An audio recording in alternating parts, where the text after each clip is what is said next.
rise and report progress on Bill 55. Having heard the motion from Government House Leader to rise and report progress on Bill 55, all those in favour, please say aye. Aye. Any opposed, please say no. That is carried.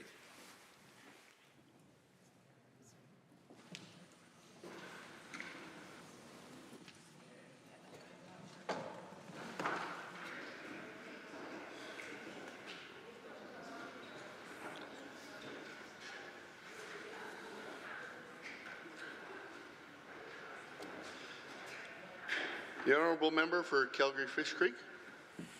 Mr. Speaker, the Committee of the Whole has had under consideration certain bills. The committee reports progress on the following bill, Bill 55. Mr. Speaker, I wish to table copies of all amendments considered by the Committee of the Whole on this date for the official records of the Assembly. Does the Assembly concur in the report? All those in favour, please say aye.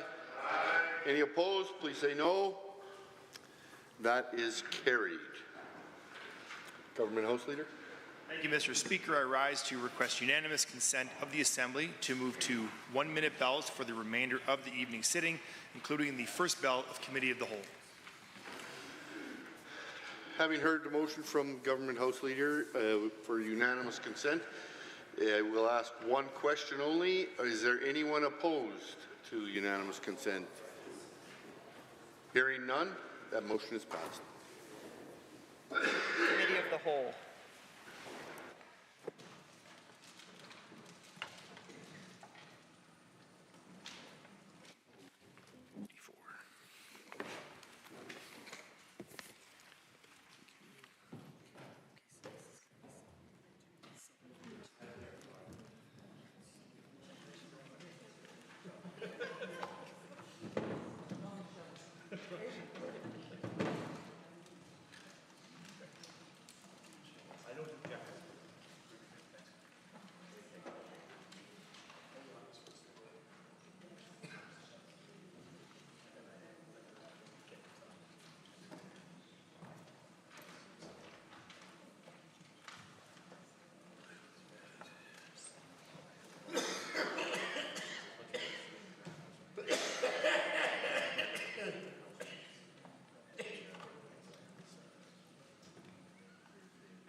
Pursuant to Government Motion 71, agreed to earlier this afternoon, not more than 1 hour, shall be allotted to any further consideration of Bill 54, Election Statutes Amendment Act 2025 in Committee of the Whole.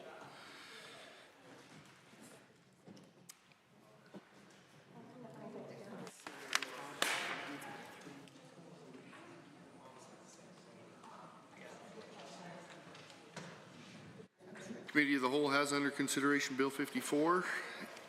Are there any comments, questions, or amendments to be offered? The member for Edmonton City Centre. Thank you, Mr. Chair. Appreciate the opportunity to speak to Bill 54, the Election Statutes Amendment Act 2025. As we've discussed, and as I've had the chance to already put on record, I have many concerns about this bill. I think fundamentally it poses, I don't think it's hyperbolic to say, a threat to democracy in Alberta. It's quite the opposite of what the Minister of Justice and other members of the government contend. This is going to create more problems. It's going to create more issues. It is going to hurt transparency and accountability. And one of the ways it is going to do that is by dumping hundreds, thousands, millions more dollars into our elections. In particular, in Bill 54, the government is moving to significantly increase the third-party advertising limits. Now, those were initially established to help prevent outsized influence of wealthy special interests. I think these were reasonable limits that were put in place to help maintain a level playing field in our democracy. The current spending limit is $150,000. I think that's pretty reasonable to allow a third party to communicate any messages they might want to share in the context of an election, while preventing, I think, any single group from dominating that discussion. Now, a lot of Albertans have concerns about the growing influence of money in their politics, but with Bill 54, the UCP government is looking to triple the amount that can be spent by a third-party advertiser, from $150,000 to $500,000, and increase electoral division spending limits from $3,000 to $10,000. So this is a dramatic increase, Mr. Chair, one that would allow wealthy special interests to flood the zone, flood the political landscape with advertising.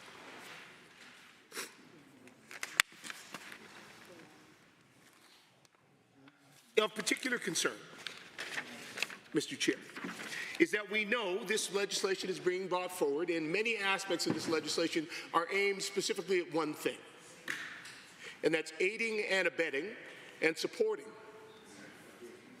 a vote on Alberta separating from Canada. The Premier has made it clear she wants to lower this threshold because she's concerned about what's going to happen with her own political party if she doesn't. She feels she needs to hold this vote to hold her party together. So because of the Premier's interest, we are going to see this foisted on Alberta. So the government is lowering the threshold, and I would suggest, Mr. Chair, it is one of the reasons why they are increasing this threshold. Because third parties can also advertise on a referendum. So what we have this Premier deciding, with this government deciding with this bill, what they are presenting, is they want to give groups that want to tear Alberta out of Canada 3 times the money to bombard the public with advertising about it. Now, Mr. Chair, you might say, well, what's the issue here? We're just having a conversation. We're just asking the question. Albertans are smart, they're capable, they can make their own decision. Well, you know, earlier today, I mentioned an article by the columnist Jim Gerson, and it is talking about specifically this, and the reckless lack of leadership from this Premier and government in aiding and abetting the bringing forward of this referendum question. And what she says is, one of the major failings of modern conservatism is that it consistently declines to accept the minimum duty of care to its own constituents. It puts its faith in the notion that we live in a marketplace of ideas, that all things can and should be debated because, of course, good ideas will win out in the long run and bad ideas will be out-debated. That's mostly correct, but not fully. Because good ideas don't always win, or rather, they don't always win quickly enough to prevent the irreparable damage that bad ideas can do to societies and the people who live in them. Humans are creatures of emotion and tribal affiliation, not rationality and restraint. Mobs will rule if they are permitted. And the compulsion to do monstrous things to intellectually justify evil emotions is encoded into our deepest natures. And an ideology built around a Pollyannish fantasy about the marketplace of ideas therefore contains a bone-deep flaw, one that can only be guarded against with the aid of strong institutions, taboos, moral norms, and yes, authority. Leadership, if you will. Conservatives used to understand this better than most. They used to be the champions of institutions and incrementalism in this very understanding. There's a point at which just asking questions ceases to be a healthy and robust intellectual exercise, and instead starts to become an abdication of moral responsibility. She talks about the concept of the tyranny of the minority, or also known in an essay by Nassim Nicholas Taleb, the dictatorship of the small minority, which briefly, she says, this concept points out that a small committed minority could hold entire institutions hostage if the leaders of those institutions lose their moral bearings and fail to assert norms and guardrails. And what we had here, Mr. Chair, was a guardrail in our democracy to contain the amount of spending that a third party could spend on election advertising, or in this case, on a referendum. And out of their political interest, this government is tearing that away, and they are tripling the threshold.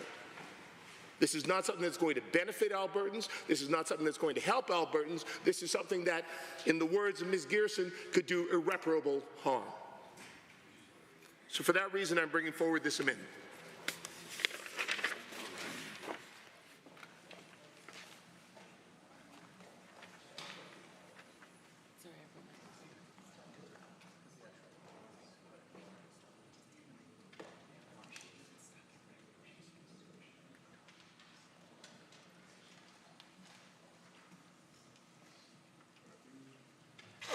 Honourable members, this will be referred to as Amendment A4, and the honourable member from Edmonton City Centre may proceed. Read it into the record. Thank you, Mr. Chair. So moved by my colleague from Calgary, Boulard-McCall, that Bill 54 Election Statutes Amendment Act 2025 be amended in Section 757 by striking out clauses A and B. Essentially, Mr. Chair, backing us off from that 500,000, that tripling of the threshold for third-party advertisers, bringing it back to 150,000. So that, Mr. Chair, as this government rockets us towards this referendum on Alberta separating from Canada,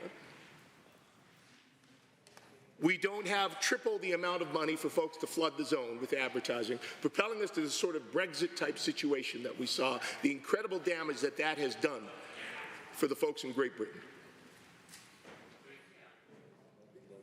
I think $150,000 is quite reasonable for everyone to have their ideas, their views expressed. It worked just fine for the folks that were third-party advertisers on the previous referendum, which this government held on equalization. And I think in this case, $150,000 is adequate here. I hope our colleagues on the government side agree. Thank you, Mr. Chair. Any others wishing to provide comment? Amendment A4, the Minister of Justice. Well, thank you very much, Mr. Chair. Appreciate the submissions from my colleague in Edmonton City Centre. Certainly passionate about Bill 54 and the amendments put forward.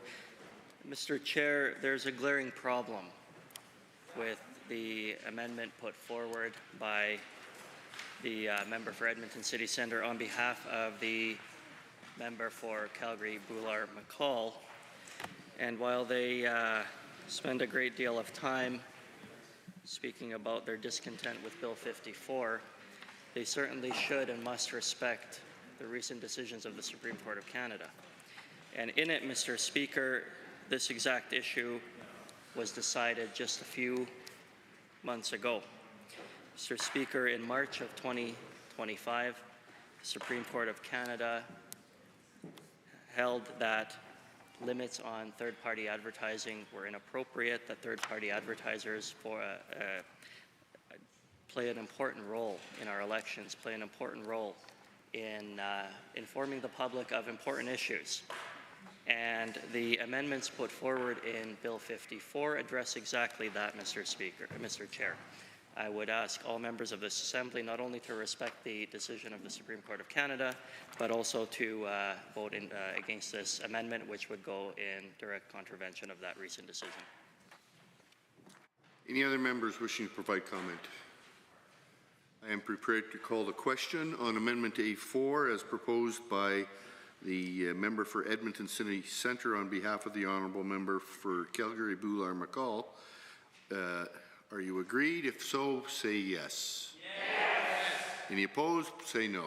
No. Looks to me like the yes have it. And a division has been called.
Honourable members, the division has been called on Amendment A4 as proposed by the member for Edmonton City Centre on behalf of the member for Calgary, Boular McCall.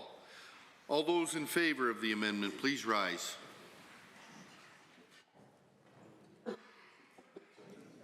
The Honourable Ms. Gray, Mr. Haji, Ms. Al-Junaid, Member Arkan Paul, Mr. Epp, the Honourable Mr. Egan, Mr. Ellingson, Member El-Maligi, Mr. Shepherd, Ms. Sweet, Ms. Wright, Member Brar, Member Aramenko, Ms. Chapman, Member Kayande, Member Hoyle, Mr. Kozowski, the Honourable Ms. Ganley, Member Batten, Ms. Hayter, Member Irwin, Ms. Renault, Member Tejada, Member Beaupre, the Honourable Mr. Schmidt, the Honourable Member Ceci, the Honourable Ms. Sigurdsson, Mr. Diol, Mr. Dack, Member Miyashiro, Dr. Metz. All those opposed, please rise.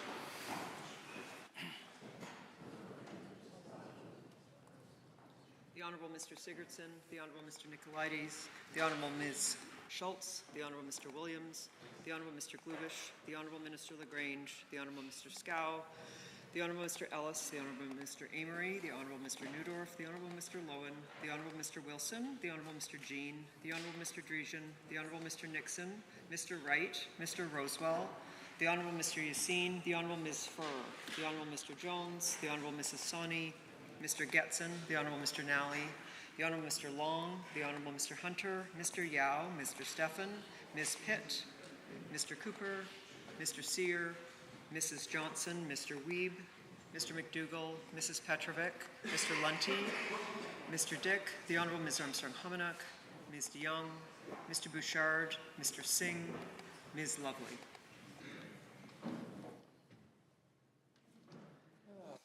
Mr. Chair, total for the amendment 31, total against 41. That amendment is defeated, and we're back on the main bill, Bill 54. Are there any more? Okay, Edmonton Northwest has risen. Well, thank you, Mr. Chair. And, I would just have so many thoughts about Bill 54, but I'll try to just be as succinct as possible. I find this to be one of the most cynical political moves that I've ever seen in this legislature. Clearly, the government had a plan to invoke this sovereignty referendum scheme, right, the minute that the federal election results came in. And for us to be risking not just our place in Canada and as a province, but the nation of Canada as well. To be clear, there is a sovereignty movement, and it is the United States wanting to move in on us. Quite frankly, it's not to create an independent state. I mean, for 5 million people, it's just not viable. But certainly the United States of America has made it abundantly clear that they are interested in a secession from Canada by any province, really. Alberta maybe is a good start, and to and have absorbed them into the United States of America. The vast majority of Albertans would have nothing to do with this. Myself, I will have nothing to do with this either, and we will ensure that this is defeated every step of the way and that we remain as part of the Confederation of Canada here in the province of Alberta. Playing with fire is an understatement as a metaphor for this, and we see so many examples of this backfiring around the world. People talk about Brexit. David Cameron said, okay, well, I'll run this Brexit thing as a referendum, it'll go away, and that'll be it. Oh, no, right? In the heat of the moment, that referendum passed, and the United Kingdom's economy has suffered catastrophically as a result. Europe has been weakened as a result, right? In the midst of a war in Europe, right? We have all of these things, and it's like dominoes falling down. A referendum is very volatile and very unstable and very uncertain, and certainly Bill 54, by allowing so many more donations in from third party, from corporate donations, from increasing personal limits, right? the people that have a vested interest in executing a sovereignty yes vote will have so many more tools as a result of Bill 54, lowering the threshold by half to get a referendum on a ballot, increasing corporate donations, right, by people who would choose to break up Canada and choose to have Alberta secede from the Confederation, giving them all the tools that they need. Mr. Chair, this is absolutely unconscionable. And we see that this UCP government from the beginning has been planning this all along, right? Taking us out of the Canada Pension Plan, removing the national RCMP as a police force. You know, the list goes on and on. The different pieces that they're moving into position, and by golly, there they are, right? Here we are at the brink of being able to start the process of having a sovereignty referendum, very well funded by the people who would like to see a yes vote, happening here in the next few months in Alberta. Well, I can tell you, Mr. Chair, that we stand as the Alberta New Democrats to make sure that this doesn't happen here in the province of Alberta. And anybody who wants to get in the way of that, it's a democratic process, yes it is, and we will make sure that you will lose, for sure.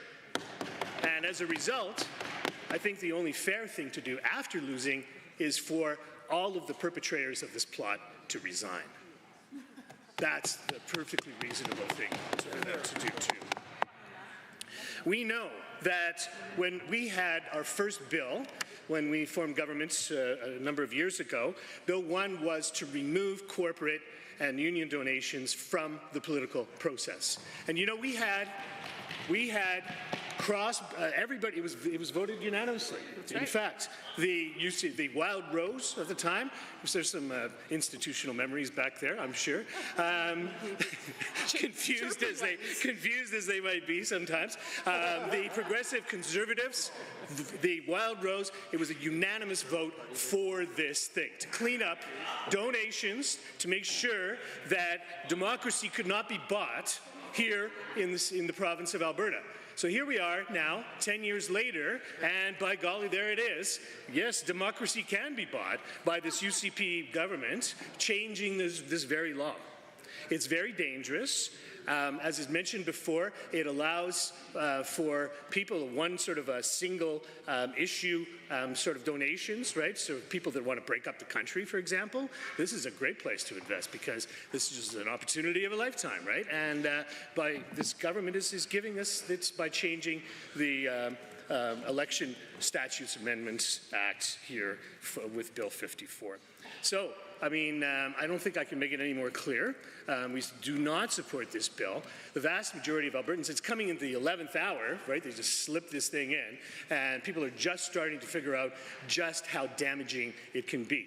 And so even that, by the very process of doing that, undermining democracy, undermining the process of democracy, putting big money back into our democratic process here in Alberta is nothing but negative results, as we can obviously see. So I encourage everyone to vote against Bill 54 here this evening. I mean, it's the 11th hour, but that's where this bill was brought in the first place. We can stop it here tonight at the 11th hour as well. Any others provide comment? I will recognize the official opposition. Mr. Chair, I simply rise to object to Bill 54 at Committee of the Whole for the reasons so many of my colleagues have outlined. Specifically, I am very concerned about the potential referendum. I'm also concerned about the creation of the new fundraising mechanisms through the candidate fundraising accounts, which unfortunately, given the time allocation, we've not had enough time to discuss. Bringing back in union and corporate donations is shameful at this point, Mr. Speaker, and with these very brief comments, I rise to object to Bill 54 continuing. Recognize the member for Calgary Mountain View. Thank you very much, Mr. Chair. So I have an enormous amount to say about this bill. Very unfortunately, there isn't a lot of time to say it in, so I will attempt to be as brief as possible. I just want to begin by talking about the fact that the Chief Electoral Officer has significant problems with this bill. It's a bill that makes it harder for people to vote. It's a bill that adopts Trump-style politics here in Canada. It's about letting big money in and keeping the little man out of the electoral process. So it's designed specifically to allow those who have deep pockets, who have lots of money, to have a greater influence on our elections and to force out those who are at the bottom, those who are less likely to be able to vote anyway. So essentially, it's a bill to shift away from the system we have always enjoyed, which is to say one person, one vote.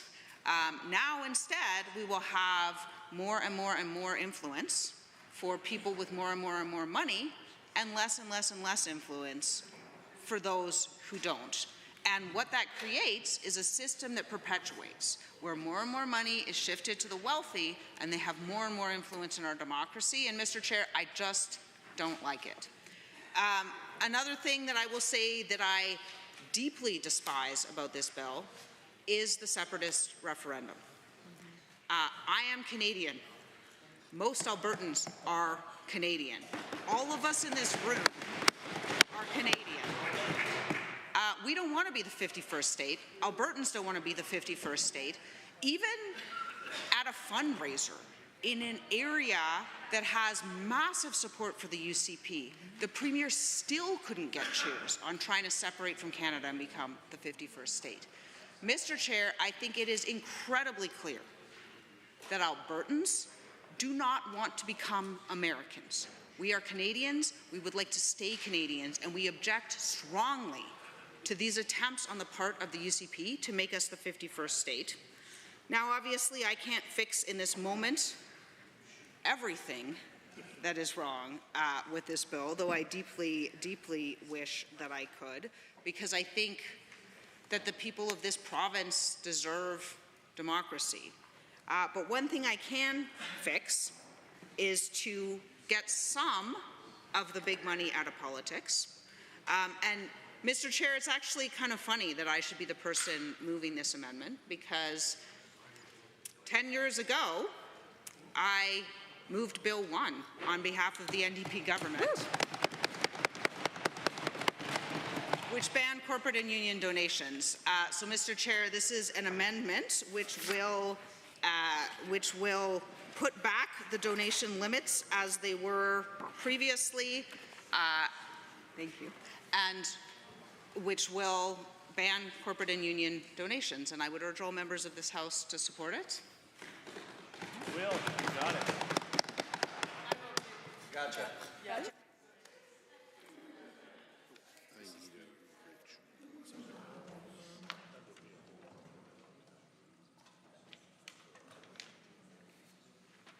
Honourable members, this amendment will be referred to as Amendment A5. I don't believe we're going to read the whole amendment into the record, but the member can proceed. I appreciate that deeply, Mr. Chair. Yes, I appreciate not having to read it into the record. It is a very long amendment, but the substance of it is to ensure that donation limits are back in place and that corporate and union donations are banned. Mr. Chair, I believe very strongly that democracy should belong to the people. I believe very strongly that each person should have equal influence in our elections, regardless of the wealth they were or were not born to. And this is an amendment that tries to bring that back in our democracy a little bit. Thank you. Any other members wishing to speak to Amendment A5? I'll recognize the Minister of Justice. Yeah, you're right. Thank you. Are you moving an amendment? No. Thank you very much, Mr. Chair, for recognizing me. Thank you to the member for introducing this amendment and for the submissions. Mr. Chair, when the NDP brought forward their Bill 1 banning corporate and union donations, they opened the door to PACs. The problem with that is that there was no financial oversight whatsoever in what these PACs were receiving, who they were receiving the money from, or what they were doing with it.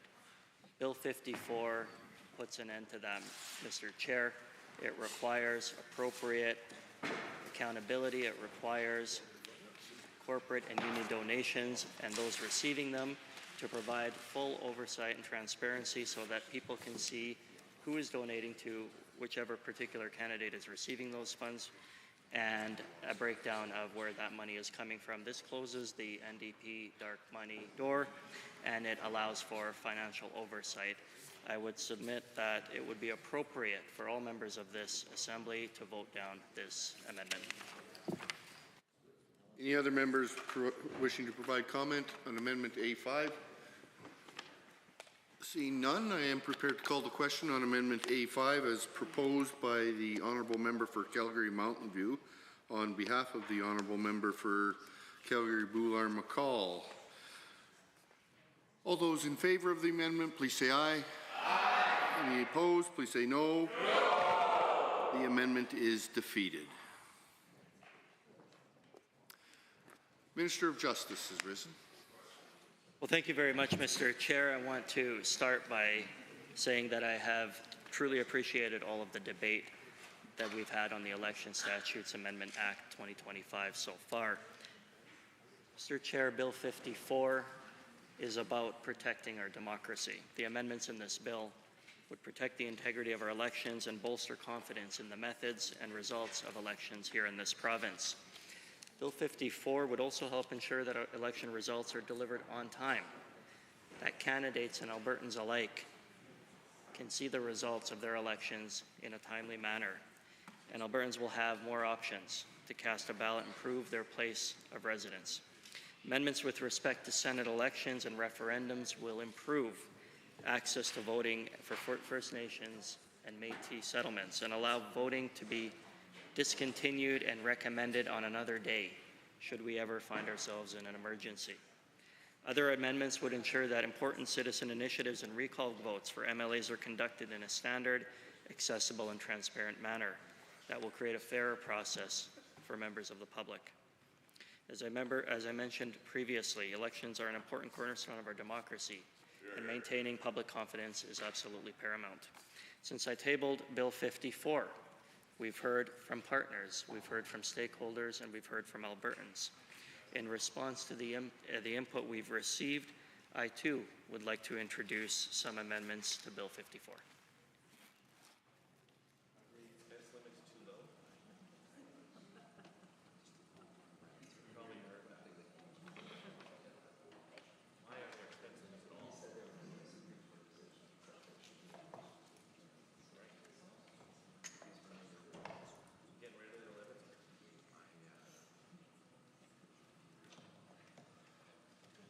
Members, the amendment will be referred to as Amendment A6. I will ask the Minister to proceed. Thank you very much, Chair. And Member for Sherwood Park seems overly interested in these amendments, so I'd be happy to explain it to him and all members of the Assembly. I propose to amend the new Section 8.11 of the Referendum Act to add a new subsection 3 that would read as follows. Nothing in a referendum held under this Act is to be construed as abrogating or derogating from the existing Aboriginal and treaty rights of the Aboriginal peoples of Canada that are recognized and affirmed by Section 35 of the Constitution Act 1982. The proposed House amendment is in addition to the current already existing requirement in Section 2, subsection 4 of the Citizen Initiative Act that states that an initiative petition proposal must not contravene Sections 1 to 35.1 of the Constitution Act 1982. Alberta's government has heard concerns from First Nations regarding how a referendum question may impact existing treaties between First Nations and the Crown. We are listening and we recognize the importance of protecting treaty rights, which is why we're proposing this amendment.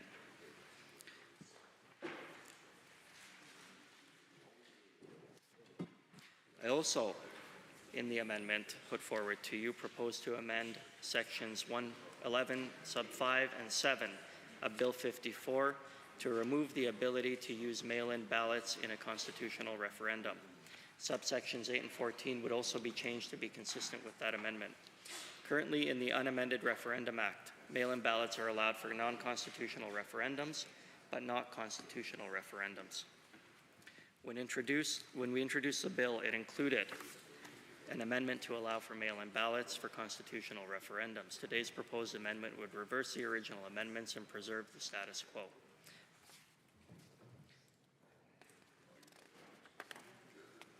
Finally, Mr. Chair, the amendment input we've received from the Chief Electoral Officer regarding investigations is currently being addressed as well. The amendment would strike section 153.2 sub 1 and amend 153.2 of the Elections Act so it reads in part, a letter of reprimand or a notice of administrative penalty may not be served more than 1 year after the date on which the Elections Commissioner received a complaint in accordance with section 153.09 sub 1A, or 2 years after the date on which the Election Commissioner knew or ought to have known of a matter that permits the Election Commissioner to conduct an investigation under section 153 sub 1B or C, whichever is earlier. If the Election Commissioner receives more than one complaint respecting substantially the same matter, the date referred to in subsection 1A must be calculated with respect to the first of those complaints received by the Elections Commissioner. Similarly, the EFCDA would strike sections 51.021 and amend 51.02 of the Act so it reads similarly. Chair, all of the bill's proposals are meant to protect our democracy, deliver free and fair elections, and restore confidence in every vote cast by Albertans. The amendments put forward seek to find a balance from the input we've received while also ensuring that transparency, accountability, and confidence in our election system remains paramount. Thank you. I will recognize the member for Edmonton West Hendy. Thank you, Mr. Chair. I'm incredibly concerned that it took this long for the UCP to realize that it made this mistake and propose this amendment, which I do not support, and urge everyone in this chamber to vote against. I echo the concerns raised by the chiefs who are entirely against the possibility of separation. This includes from the Grand Chief of Treaty 6, who just today responded to an entirely condescending letter from the Premier to the Confederacy of Treaty 6 First Nations, Treaty 8 First Nations, Grand Chief McCurdy, the Blackfoot Confederacy Chiefs, and the Treaty 7 First Nation Chiefs Association. To quote Grand Chief Desjardins, the Confederacy believes that this interpretive provision does not and could not limit an initiative petition proposal which would have the effect of derogating from Aboriginal and treaty rights protected by the Constitution. And just now, this government received a second cease and desist letter from the Sturgeon Lake Cree Nation, which states, Bill 54 is harmful to our treaty relationship by giving individuals the ability to direct what happens on treaty land, a treaty that the Alberta government is not party to. This act alone is a breach of treaty and is not the government of Alberta's jurisdiction. The way that this derogation or abrogation clause is drafted does nothing other than pay lip service to Indigenous peoples in this province, Mr. Chair. This is common language that non-Indigenous decision-makers put into their agreements or legislation when they've got nothing else. Mr. Chair, it is not something that hastily needs to be done after the UCP get in hot water, because it looks disingenuous and because it is. I've spoken to this issue multiple times in this House, and my position is unchanged by this amendment. The UCP cannot, on one hand, say they will honour treaty and Indigenous rights in this province, while at the same time threatening the very existence of the treaties. I have heard from proud Canadians in Alberta and those that want to separate, both on this topic. The problem that I find with the latter is that they believe First Nations and treaty rights holders will be given a better go at things in Alberta as a country. This is fallacious. If the UCP truly wanted to work with Indigenous peoples, it would not have to put forward this bill to set the standard for separation and thereby threatening the very existence of treaties in this province. Mr. Chair, this amendment does nothing but acknowledge the responsibilities that government have under Confederation. But then what happens after that? The chiefs and other Indigenous leaders are not fooled by this, Mr. Chair. What happens when separation is moved forward in 2026, as this government has alluded to in the Premier's address? Acknowledging the treaties does not mean much when you are threatening its very existence. Well, Mr. Chair, this amendment does not give any assurance to me nor the Chiefs, so I would urge this chamber vote against this amendment and to also defeat this bill because it is incredibly bad for so many reasons. Stating, ensuring that any citizen-initiated referendum, if passed, must uphold and honor Treaties 6, 7, and 8 does nothing. You cannot do that, Mr. Chair. You just cannot. This amendment does not even confirm this. It acknowledges that it does not abrogate nor derogate, which is revoke or reduce in plain language, respectively. The province cannot do that. This government is doing nothing but lip service to the Chiefs. I know the law. I know these clauses. I've been working with them throughout my professional career, and the attempt to provide this assurance to Chiefs and Indigenous leadership does nothing more than commit this province to something it is already obligated to do. Nothing more. Not protecting treaty. Finally, while the Premier states that this government strongly believes and wants to facilitate First Nations prosperity and self-determination, while concurrently threatening the federal government to remove the more robust consultation requirements under the Impact Assessment Act, is concerning. And yes, I know this government absolutely abhors listening to Indigenous voices when it comes to their own land and how it is hurting them. Bill 69 has provided a new framework for Indigenous nations to be adequately consulted.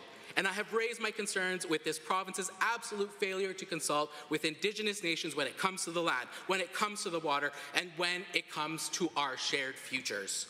Part of recognizing Indigenous prosperity and self-determination includes actually listening to First Nations and Métis peoples in this province. And this amendment, as late as it is in this process, while the government is ramming legislation down to a few minutes of debate, is unconscionable.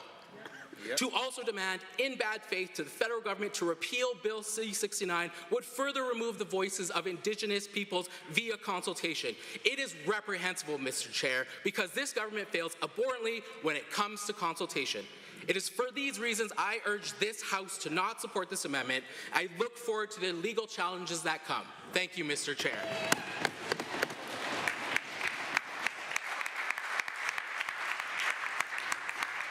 Order.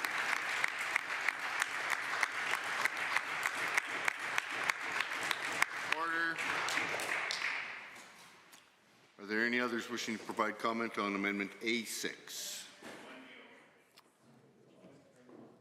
Seeing none, I am prepared to call the question on Amendment A6 as proposed by the Honourable Minister of Justice. Are you agreed? Agreed. Any opposed? No! The amendment is carried. We are back on the main bill, and I will recognize the member for Calgary Buffalo.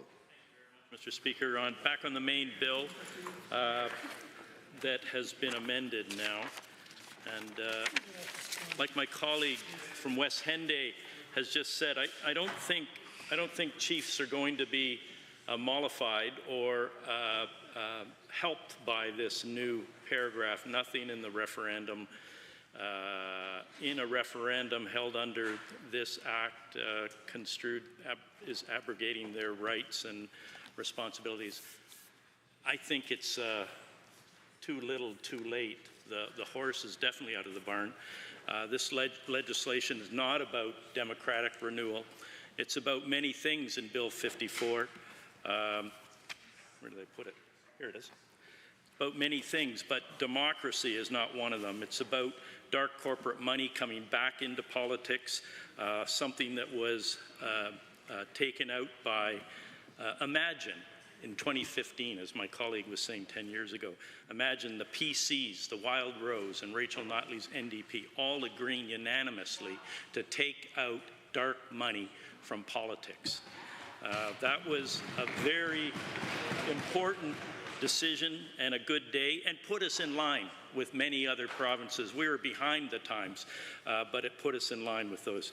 Now, the UCP, the far right wing splinter from the previous PCs and the Wild Rose 2.0, now they're opening up the floodgates again for donations from corporations. I say corporations because very few, as I see it, I understand union structure, very few unions will have the structure to be able to pony up $5,000 to, and it's not because they're weak, it's because political involvement is not part of their main reason for being, but corporations don't have that same limitation on them, and they'll be contributing to the people they want to contribute, the politicians they want to contribute, the campaigns they want to contribute, and I think this is being done because the UCP in a very cynical way is hoping that those corporations will line up behind them. It's wrong, and it takes us backwards to the days when wealthy interests did and will again drown out the voices of everyday Albertans. I think in summary to the bill, the key changes are to several acts, Mr. Speaker.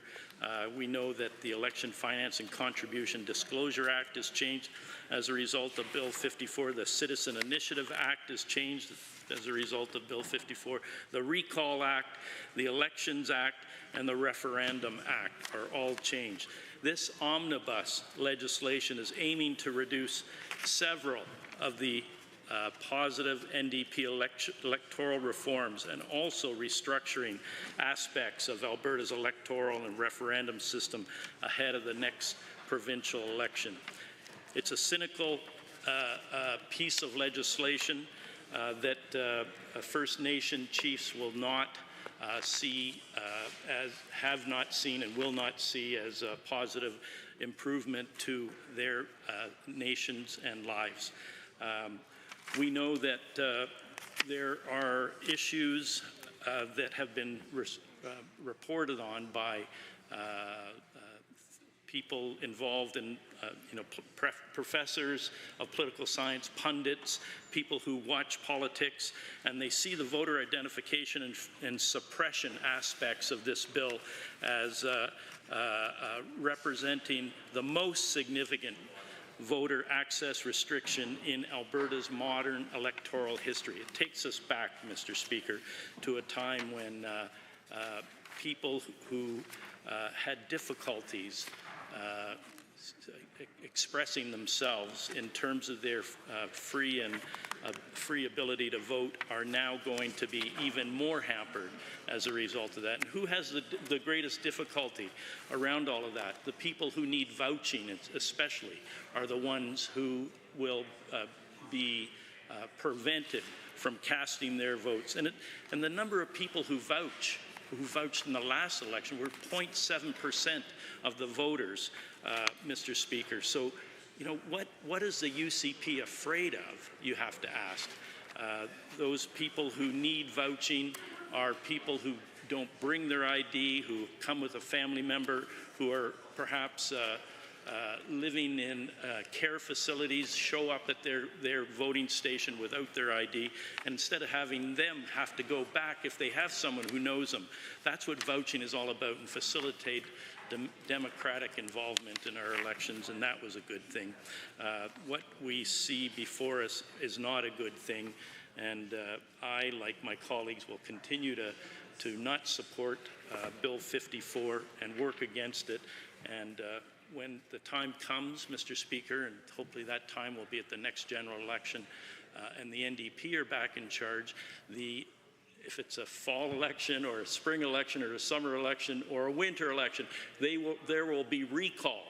Not recall. There will be, that's what Mr. Kenney called it when he was here. He called it the summer of recall for the legislation that was brought in by us. We're going to do the same thing to bad bills like this one and every other one that's before us. Thank you, Mr. Speaker. Thank you. Any other members wishing to speak? The member for Edmonton, Beverly Clareview. Thank you, Mr. Speaker. I'm happy to stand and talk to my opposition to Bill 54, the Election Statutes Amendment Act. Mr. Chair, sorry. This is a bill that is nothing, in my view, short of anti-democratic. It manufactures a sovereignty crisis just days after a federal election. It appears to be designed to distract for all the not-so-great things Albertans are experiencing as a result of the incompetence of this UCP government, and it creates this din kind of that just sort of swirls around us constantly and consistently. And through that din, Mr. Chair, Albertans' voices, like a few of my constituents, are begging to be heard, except this government isn't hearing them. One of my constituents, Travis, has some real concerns with this bill, Mr. Chair. One of the things that he says in an email that he sent just a week ago says that it appears that our Premier has once again chosen to sow seeds of discontent rather than build bridges. My newest main concern is the proposed new referendum voting changes.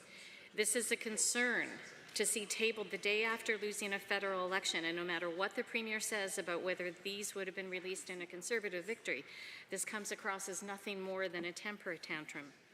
Milan, who's a young constituent of mine, writes, and what he says is, the separatist base, one which unfortunately has elements that have shown to disregard treaty rights and have spewed extremist hateful rhetoric on social media, is gaining momentum. We can't let that happen, Mr. Chair. Rebecca states, the Premier suggested that a desire to leave Alberta is one held by many, if not a majority of Albertans. I want to make it clear that this is not the case. With the tariffs and hostile policy coming from the United States, Canada must stand united, and giving a platform to radical separatist groups is dangerous and presents the entire province in a poor light. She goes on to say, Mr. Chair, Albertans do not need to be worried about threats of separation when the average Albertan is struggling to pay rent, daycare, utilities, and groceries. Mr. Speaker, Bill 54, as I said, is sowing the seeds for barriers to voting. It makes it more difficult for people to vote rather than making it easier for folks to vote. And quite frankly, the total lack of attention to treaty rights and our responsibility of treaty people is absolutely abhorrent to me. What this government could and should have done, what they should have had very first on their agenda before they decided to present this bill to this legislature, Mr. Chair, they might have chosen to enter into conversations and circle in the right way, Mr. Chair, with the folks of Treaty 6, 7, and 8, with those people. They might have chosen to listen and then to respond appropriately rather than place this bill before us and then try and backpedal with this amendment that we just saw. However, they didn't do any of that. They chose to lay it before us in its present form. So we've got rushed amendments, a bill that sets the stage for disenfranchisement of voters through the elimination of things which, quite frankly, help many members in my own constituency vote. Vote anywhere and vouching. The vote anywhere and vouching, Mr. Chair, add to the opportunity that all Albertans have to vote. This is a right that everyone needs to have the opportunity to do. It is incumbent upon this government, and certainly incumbent upon the offices like Elections Alberta, to make that work for people. And the other thing that I believe that this bill does, it simply copies willy-nilly from what's going on in the United States, and that is not a road that this province should be going down on. We know what's happening in the United States right now. We know that there's active voter suppression measures going on, and this is voter suppression, perhaps in a slightly nicer form, but nonetheless voter suppression. The elimination of vouching, along with the vote anywhere procedures, creates real barriers for Albertans. It solves a problem that, quite frankly, we don't need to solve. Yeah. During our last provincial election 2 years ago, I sat in a meeting with Beverly Clairview's returning officer. All the candidates were there.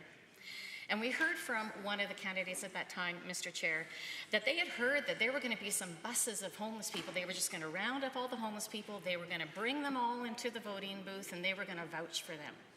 That was not at all the truth. It was a lie. Nonetheless, it had its root, Mr. Chair, in this sort of thing that we see before us today. The idea was to make it harder for people to vote. And by making contentions like that, making statements like that, which were unfounded, which I believe the folks who made those statements knew were totally unfounded. They knew they were just rumors, but they said them anyway. It was an attempt to suppress voting. But not only that, it was also an attempt to vilify an entire group of people. Every single person over the age of 18 in Alberta has a right to vote. It is not just a privilege, it is a right. And as I said, this government's responsibility is to make sure that right is available.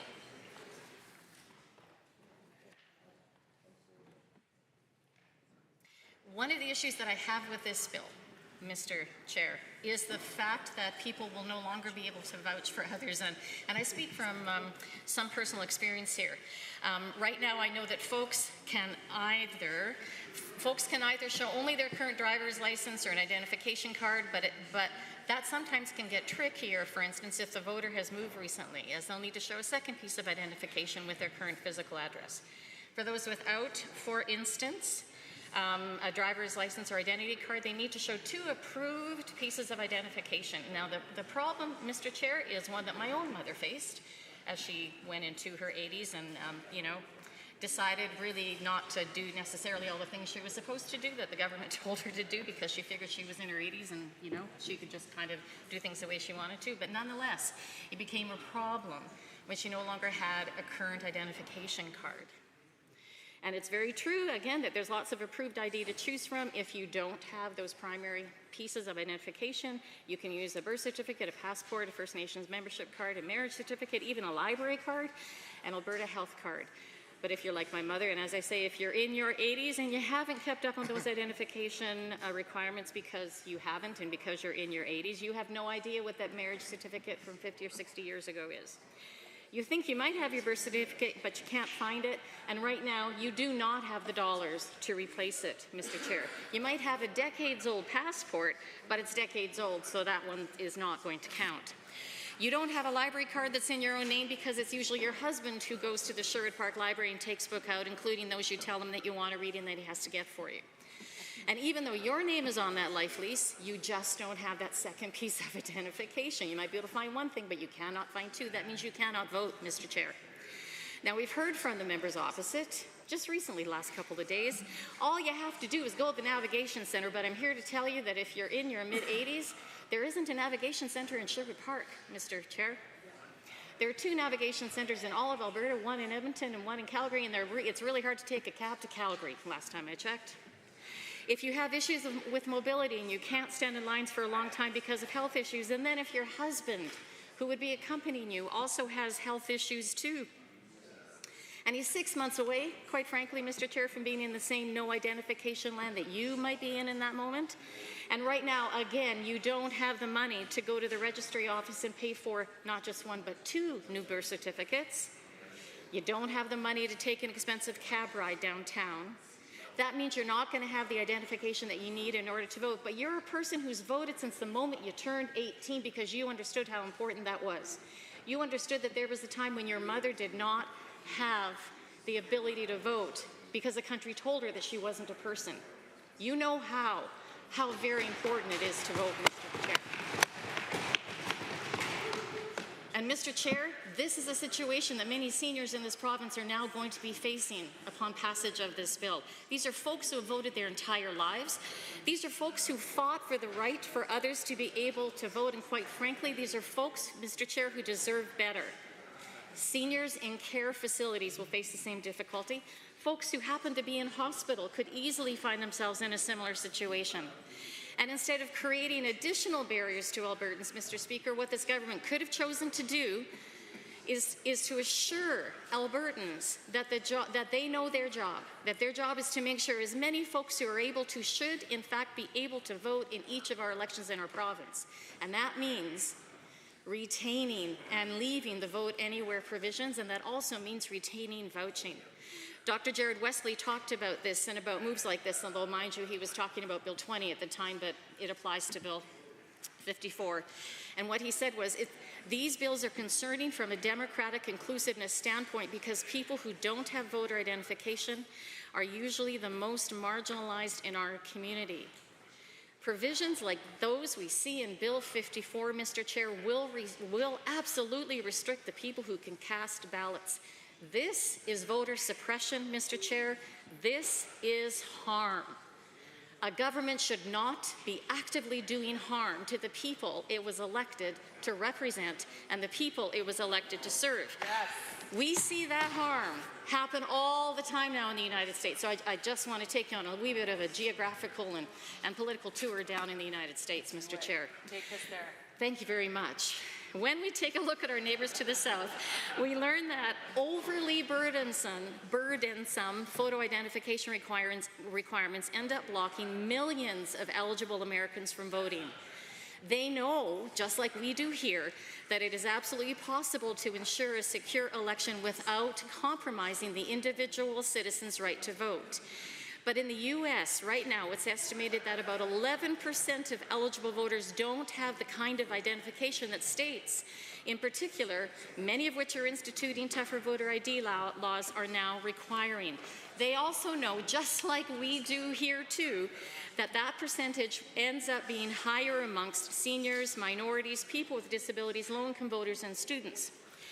And in particular, Mr. Chair, the Brennan Center in 2022 noted that, and I quote, Native American voters living on rural reservations often use ballot collection services due to limited access to home mail services and polling places, and yet, in the 2021 election, Montana, home to 12 nations, enacted a law that made it illegal to pay organizers who collected absentee ballots from voters. That law has become part of a nationwide surge in voter suppression legislation instigated by state legislators. And in 2021, states around the country enacted dozens, Mr. Chair, dozens of restrictive voting laws making vote by mail and early voting more difficult, imposing harsher voter identification requirements, and making faulty voter purges more likely. Mr. Chair, this is the road we're going down, and we shouldn't be. There is no reason why we should be following in the footsteps of a system that, quite frankly, if you want to call it a broken system, the system down in the States is absolutely broken.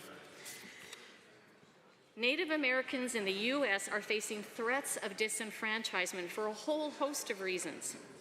Many Native American communities find voting... Member Edmonton Beverly Clairview, but pursuant to Government Motion Number 71, agreed to earlier this evening, which states that after 1 hour of debate, all questions must be decided to conclude debate on Bill 54, Election Statutes Amendment Act 2025. I must now put the following questions to conclude debate. On the remaining clauses of the bill, are you agreed? Agreed. Any opposed? No. That is carried. And a division has been called. Call in the members.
Honourable members, a division has been called on the remaining clauses of Bill 54. All those agreed, please rise.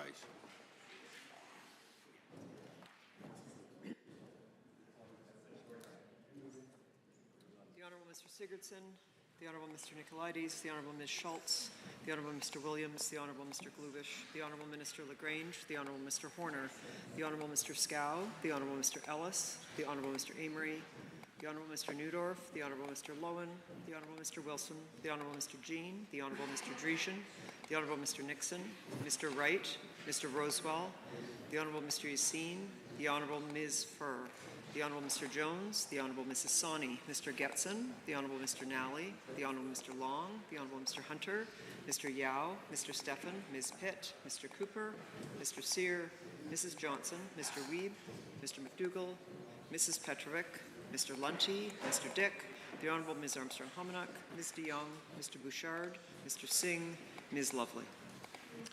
All those opposed, please rise. The Honourable Ms. Gray, Mr. Haji, Ms.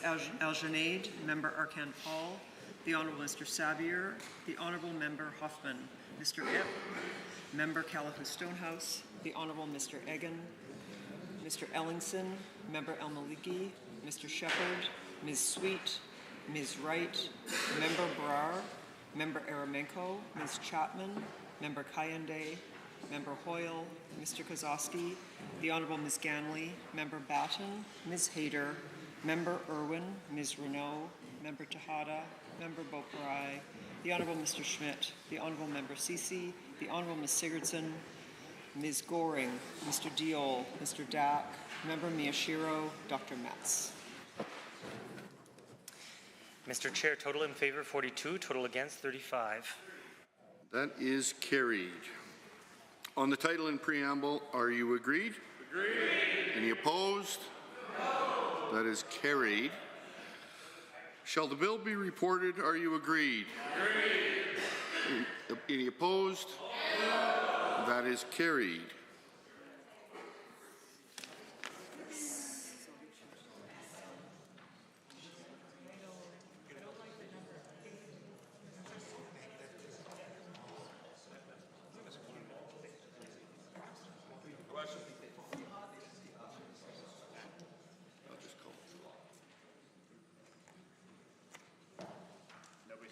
Honourable members, I will remind members that it is inappropriate to take photographs inside the chamber, so just so everybody is aware, it would be good to proceed in that manner.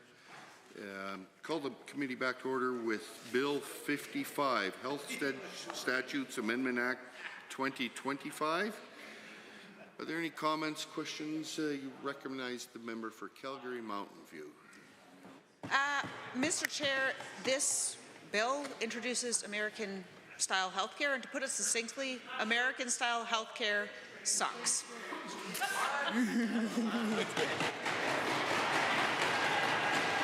He's staying out. He's staying out. Tell me where. Here? Oh, you got Bill 54 there. Edmonton Highlands, Norwood. Thank you. It's going to be hard to follow that speech, but I'll do my best.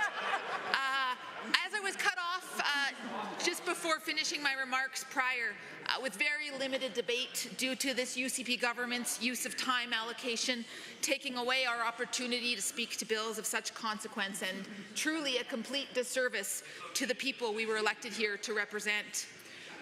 So I want to get my final brief thoughts on the record on this absolutely atrocious Omnibus Bill 55 that allows for further privatization of our healthcare system. And it's absolutely shameful that the UCP will not listen to those most impacted by this horrendous bill. Friends of Medicare, the Alberta Federation of Labour, Canadian Union of Public Employees, Alberta Union of Provincial Employees, Health Sciences Association of Alberta, the United Nurses of Alberta. These are just some of the many organizations speaking out, and they are saying private corporations must never be allowed to run and profit from public hospitals. And Albertans have been clear too. They want health care protected. Yep. They want to access health care with their Alberta health care card, not their credit card. Right. They want more doctors. Yep. They want less time waiting in emergency rooms. They want timely access to surgeries, to MRIs. They want publicly funded and publicly delivered health care that meets the needs of their families. They do not want Trump-style American health care. They do not want privately operated hospitals that cost more and provide less health care. And it's time the UCP start listening. Hear, hear. Start supporting public health care. Stop Bill 55 once and for all. Thank you, Mr. Chair. Member for Calgary-Acadia. Thank you, Mr. Chair. So I rise to join the debate in opposition to Bill 55, Health Statutes Amendment Act 2025. I first want to just take the opportunity to wish all of my fellow nurses a happy nursing week. Yeah. We love you. Thank you so much for everything you do. It's always nice when the House can be united. That was lovely. Okay, so just to build off, some fantastic debate we've already heard on this this evening, I want to go back to the whole, Trumpian-style healthcare sucks piece.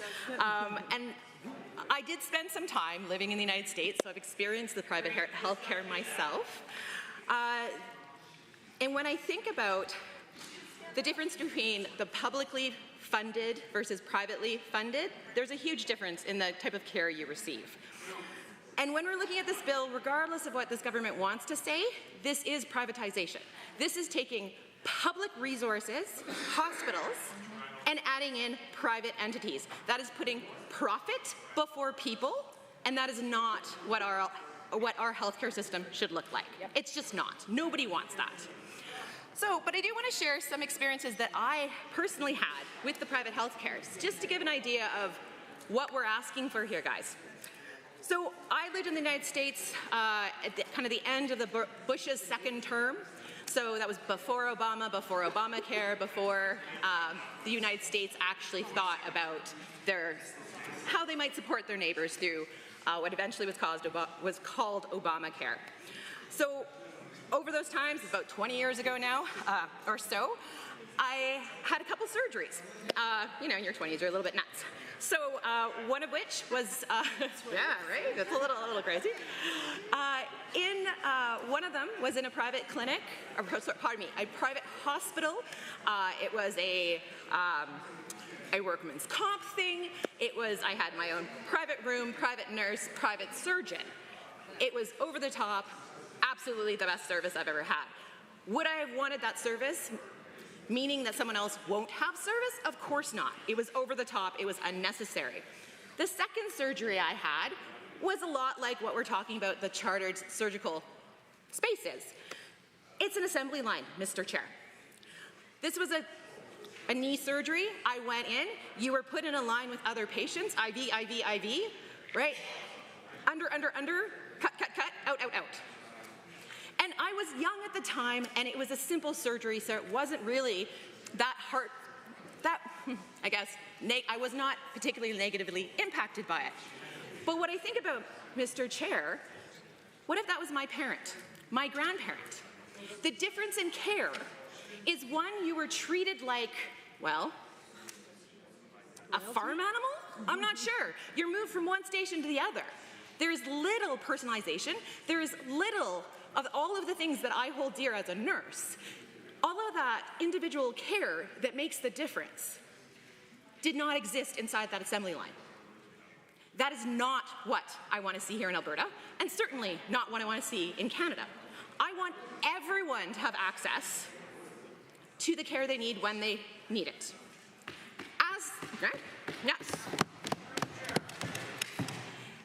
And as this government continues to privatize healthcare, they can call it whatever they want. This is what they're doing. They are removing access to everyday Albertans to the care they need. Either it's ripping up contracts with doctors and then later claiming to hire a whole bunch more. Yeah, you fired them first. Same thing with nurses. I could probably go on, there's probably a whole list of healthcare professionals who are not very happy with this government. many of which I call my friends. Yep. And they've told me about the impact splitting up AHS, a 15-year world-renowned system. And yes, was it perfect? No, of course not. But sharing or borrowing an expression from my colleague from Edmonton Riverview, you don't throw the baby out with the bathwater. You just don't. You address what is wrong. You do not scrap the whole thing. Albertans do not want privatized healthcare. They do not want a private police force. They do not want a pension that is not with Canada. I do not understand, Mr. Chair, why we are talking about massive changes to our healthcare system. Member for Calgary Acadia, but pursuant to government motion number 72, agreed to earlier this afternoon, which states that after 1 hour of debate, all questions must be decided to conclude debate on Bill 55, Health Statutes Amendment Act 2025. I must now put the following questions to conclude debate. On the remaining clauses of the bill, are you agreed? Agreed. Any opposed? No. That is carried. And we have a division. Call in the members.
Honourable members, a division has been called on the remaining clauses of Bill 55, Health Statutes Amending Act 2025.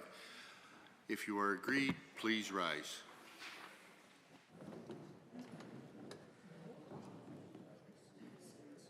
The Honourable Mr. Sigurdsson, the Honourable Mr. Nicolaides, the Honourable Ms. Schultz, the Honourable Mr. Williams, the Honourable Mr. Glubish, the Honourable Minister LaGrange, the Honourable Mr. Horner, the Honourable Mr. Scow, the Honourable Mr. Ellis, the Honourable Mr. Amory, the Honourable Mr. Newdorf, the Honourable Mr. Lowen, the Honourable Mr. Wilson, the Honourable Mr. Jean, the Honourable Mr. Dreesian, the Honourable Mr. Nixon, Mr. Wright, Mr. Rosewell, the Honourable Mr. Turton, the Honourable Mr. Yassine, the Honourable Ms. Furr, the Honourable Mr. Jones, the Honourable Mrs. Sonny, Mr. Getson, the Honourable Mr. Nally, the Honourable Mr. Long, the Honourable Mr. Hunter, Mr. Yao, Mr. Stephan, Ms. Pitt, Mr. Cooper, Mr. Sear, Mrs. Johnson, Mr. Wiebe, Mr. Boychenko, Mr. McDougall, Mrs. Petrovic, Mr. Lunty, Mr. Dick, the Honourable Ms. Armstrong-Hominock, Ms. de Jong, Mr. Bouchard, Mr. Singh, Ms. Lovely. Any opposed, please rise. The Honourable Ms. Gray, Mr. Haji, Ms. Al-Junaid, Member Arkan Paul, the Honourable Mr. Sabir, the Honourable Member Hoffman, Mr. Ip, Member Calahoo Stonehouse, the Honourable Mr. Egan, Mr. Ellingson, Member El Maliki, Mr. Shepherd, Ms. Sweet, Ms. Wright, Member Brar, Member Aramenko, Ms. Chapman, Member Kayende, Member Hoyle, Mr. Kozowski, the Honourable Ms. Ganley, Member Batten, Ms. Hayter, Member Irwin, Ms. Renault, Member Tejada, Member Beaupre, the Honourable Mr. Schmidt, the Honourable Member Ceci, the Honourable Ms. Sigurdsson, Ms. Goring, Mr. Diol, Mr. Dack, Member Miyashiro, Dr. Metz.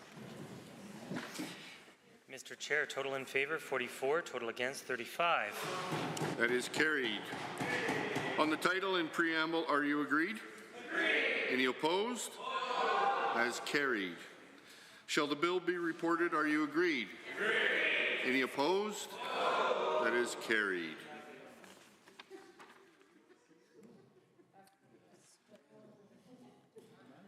Honourable members, Committee of the Whole has under consideration Bill PR5, Community Foundation of Lethbridge and Southwestern Alberta Act. Any members wishing to provide comment or question, I will call on the member from Lethbridge West. Sorry. Any other members wishing to provide comment? Wait till this passes.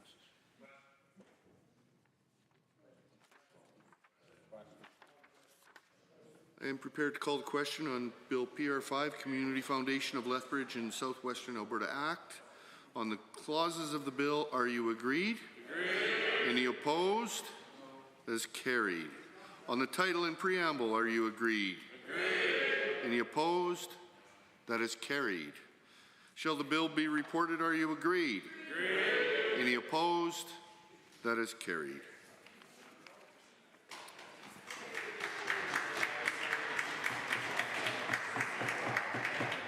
Honourable members, the committee has under consideration Bill PR6, Berman University Amendment Act 2025. Mrs. Johnson, any members wishing to provide comment, questions or amendment? The member from yes, Mr. Chair. Lacombe-Panoka. I do have an amendment to bring, a brief amendment. It is just for a very small clerical error. That is section 9.31A3 to be... Oh. Yeah, hand the amendment to the page when it gets to the table. Oh, and here's the original. I have one somewhere.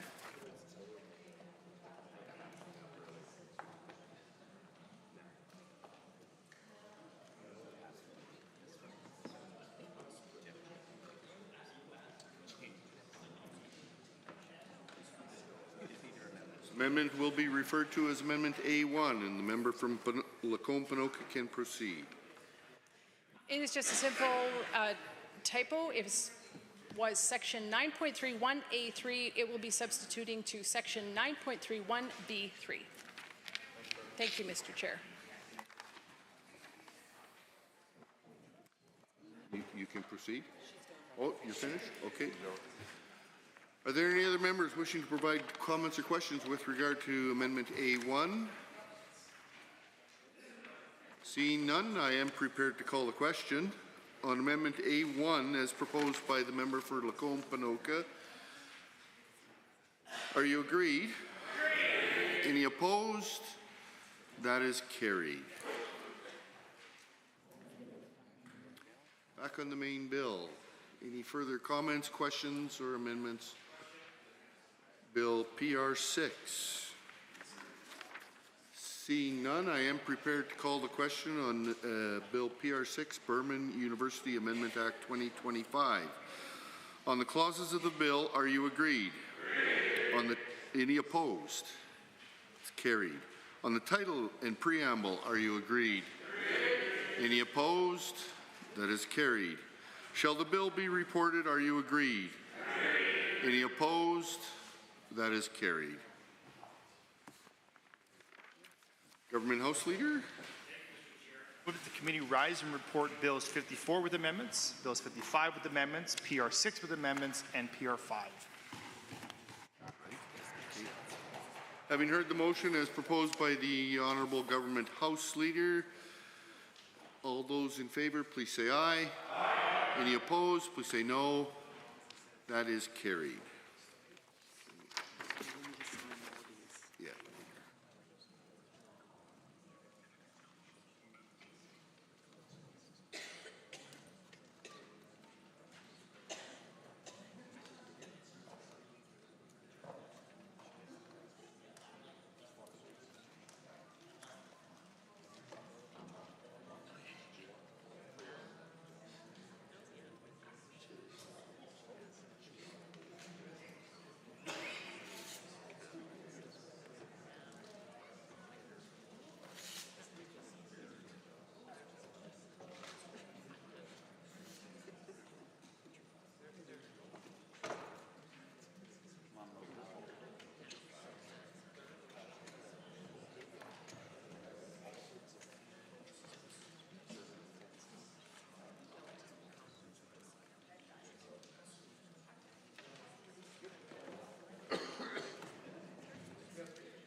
Honourable member from the outstanding constituency of Olds, Green Hills. Mr. Speaker, first-time caller, long-time listener. The Committee of the Whole has had under consideration certain bills. The committee reports the following bills. Bill PR 5. The committee reports the following bills with some amendments. Bill 54, Bill 55, Bill PR 6. I wish to table copies of all the amendments considered by the Committee of the Whole on this date for the official record of the Assembly.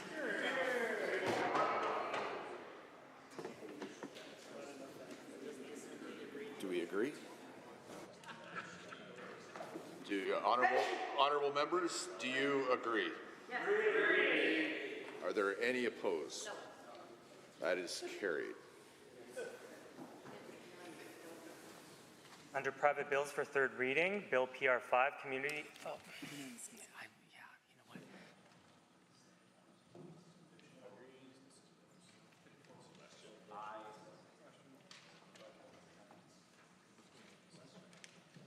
Government Bills and Orders for third reading, Bill 54, Election Statutes Amendment Act 2025. Honourable Mr. Amory. Honourable Minister. Thank you very much, Mr. Speaker. I'm pleased to rise and move third reading of Bill 54, the Election Statutes Amendment Act 2025. The amendments proposed in this act, as amended currently, would help strengthen public trust in our democratic systems by ensuring elections across the province are conducted in a free and transparent manner. Mr. Speaker, we've had a robust debate on this bill in the House, and I want to thank each and every member for their participation and their contributions. As MLAs, we've been hearing from our constituents as this bill has moved through the legislative process, and I'm proud that our government has listened and adjusted course with a number of amendments introduced through Committee of the Whole. Mr. Speaker, I want to highlight some important aspects of this bill. Through Bill 54, we balance accessibility with protecting the integrity and efficiency of our elections. This includes eliminating the use of vouching, expanding the use of special ballots, and the types of identification that can be used to prove residence. We're ensuring timely and accurate results, and in response to concerns we've heard from First Nations regarding existing treaties, we're also amending the Referendum Act to state that nothing in a referendum held under this Act is to be construed as abrogating or derogating from the existing Aboriginal and treaty rights of the Aboriginal peoples of Canada that are currently recognized and affirmed by Section 35 of the Constitution Act. Mr. Speaker, this is very important. With respect to all treaty rights enshrined in the Constitution, this will not change. Similar to elections, direct democracy processes like petitions to recall an MLA and citizen initiatives give Albertans a chance to express their views. Amendments would ensure that citizen initiatives and recall votes for MLAs are conducted in a standard, accessible, and transparent manner that will create a fairer process for the public. I'd like to be clear, Mr. Speaker, that any citizen in Alberta can start a petition on a policy, a legislative, or a constitutional matter for the Chief Electoral Officer to consider. Mr. Speaker, I know that this is a very comprehensive bill. It is one that our team has been working on since the Premier gave me my mandate letter. A lot of work has gone into this legislation, and I'm grateful for all the feedback we've received on it from all across Alberta. There is nothing more important than ensuring democracy is upheld, and I'm honored to have played a part in that for our province with the introduction of Bill 54. With that, Mr. Speaker, I encourage everyone to support Bill 54. Are there any other members that wish to speak? Honourable member from Old Didsbury, Three Hills. Thank you, Mr. Speaker, and thank you to the Minister. This is a very good bill that does lots of very good things. Now, I would like to beg the patience of the House, the Speaker. Perhaps you might provide me a wide latitude, and in exchange for that, I will commit that these will be my very last words spoken in this. Honourable members, on Wednesday last week I provided my farewell remarks as the Speaker of the Assembly, and I'd like to just provide a few brief remarks that will be my last as the member for the outstanding constituency of Old Didsbury Three Hills.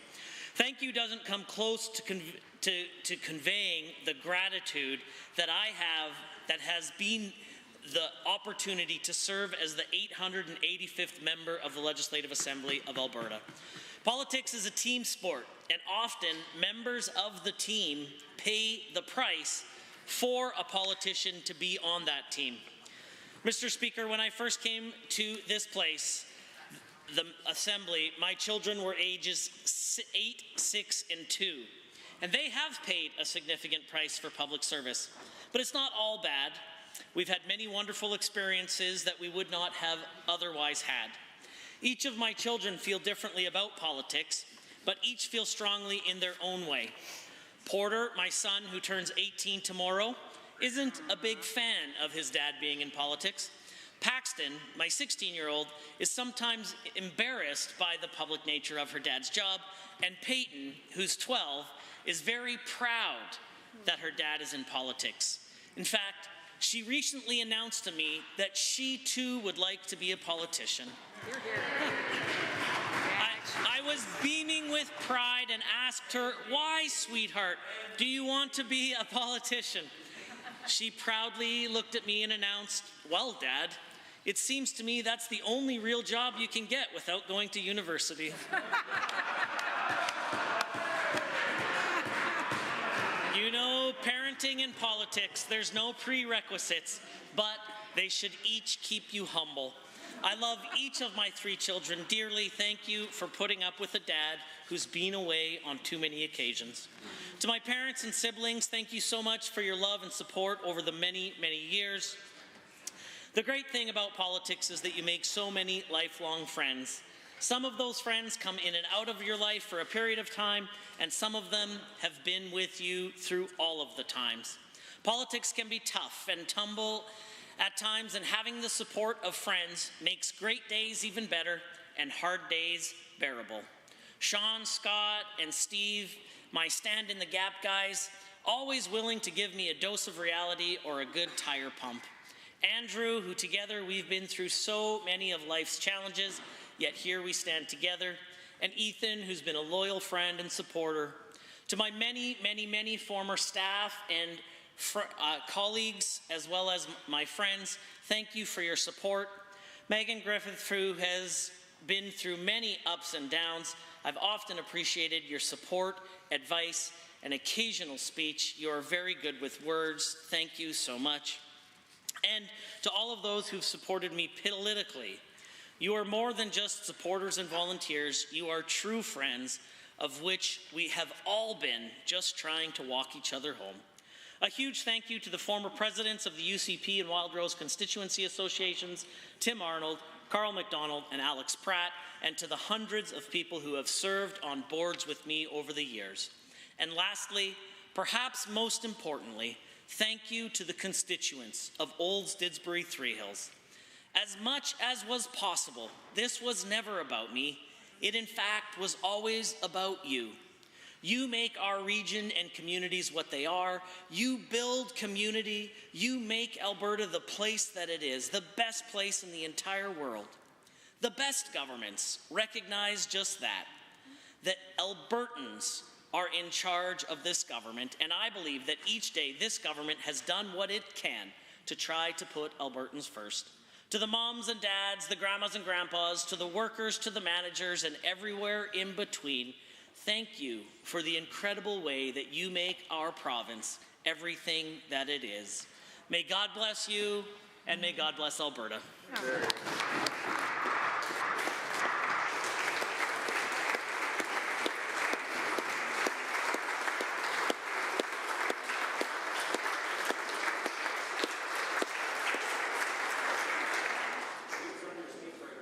Honourable Government House Leader.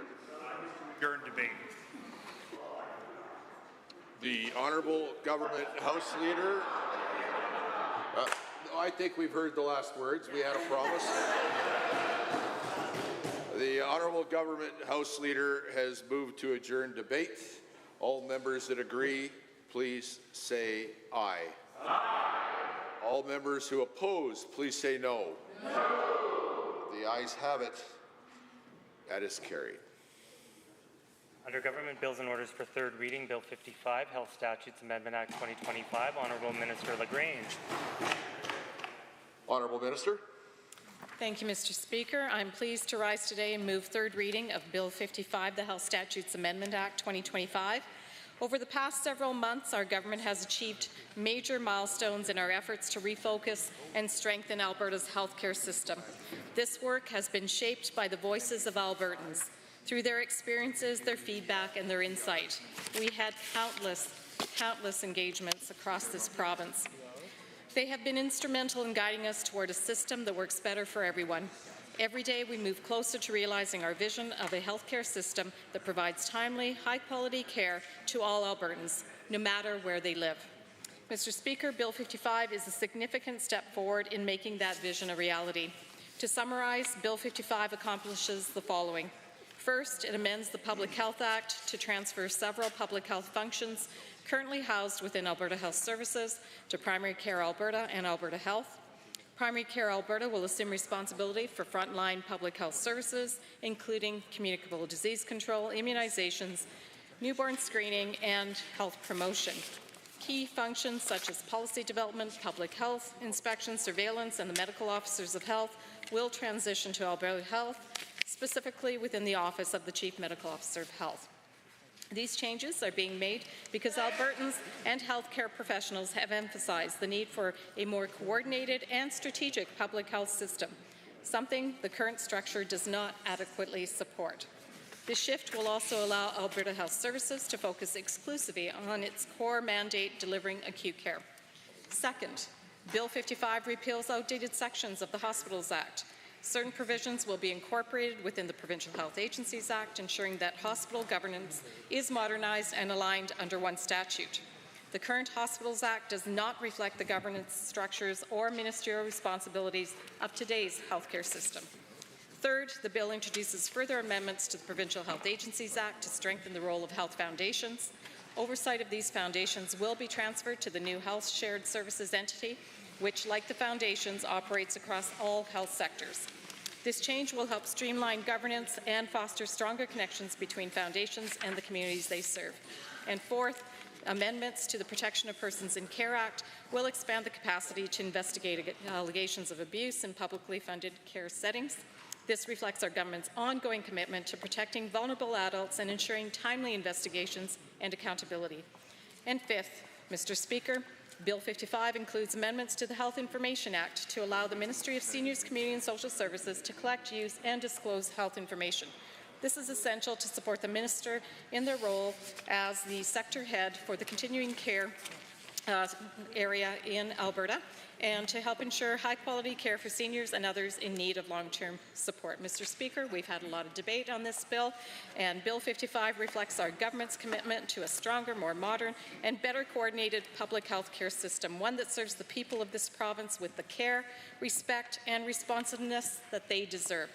Thank you, Mr. Speaker, and with that I encourage all members to pass Bill 55. And I will adjourn debate, and I move to adjourn debate. Honourable members, the Honourable Minister of Health has moved to adjourn debate on third reading of Bill 55. All members who agree, please say aye. Aye. All members that disagree, please say no. No. The ayes have it. And we have a division. Call in the members.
Honourable members, the Honourable Minister of Health has moved adjournment to Bill 55, the Health Statutes Amendment Act 2025. All those who agree with the motion, please stand up.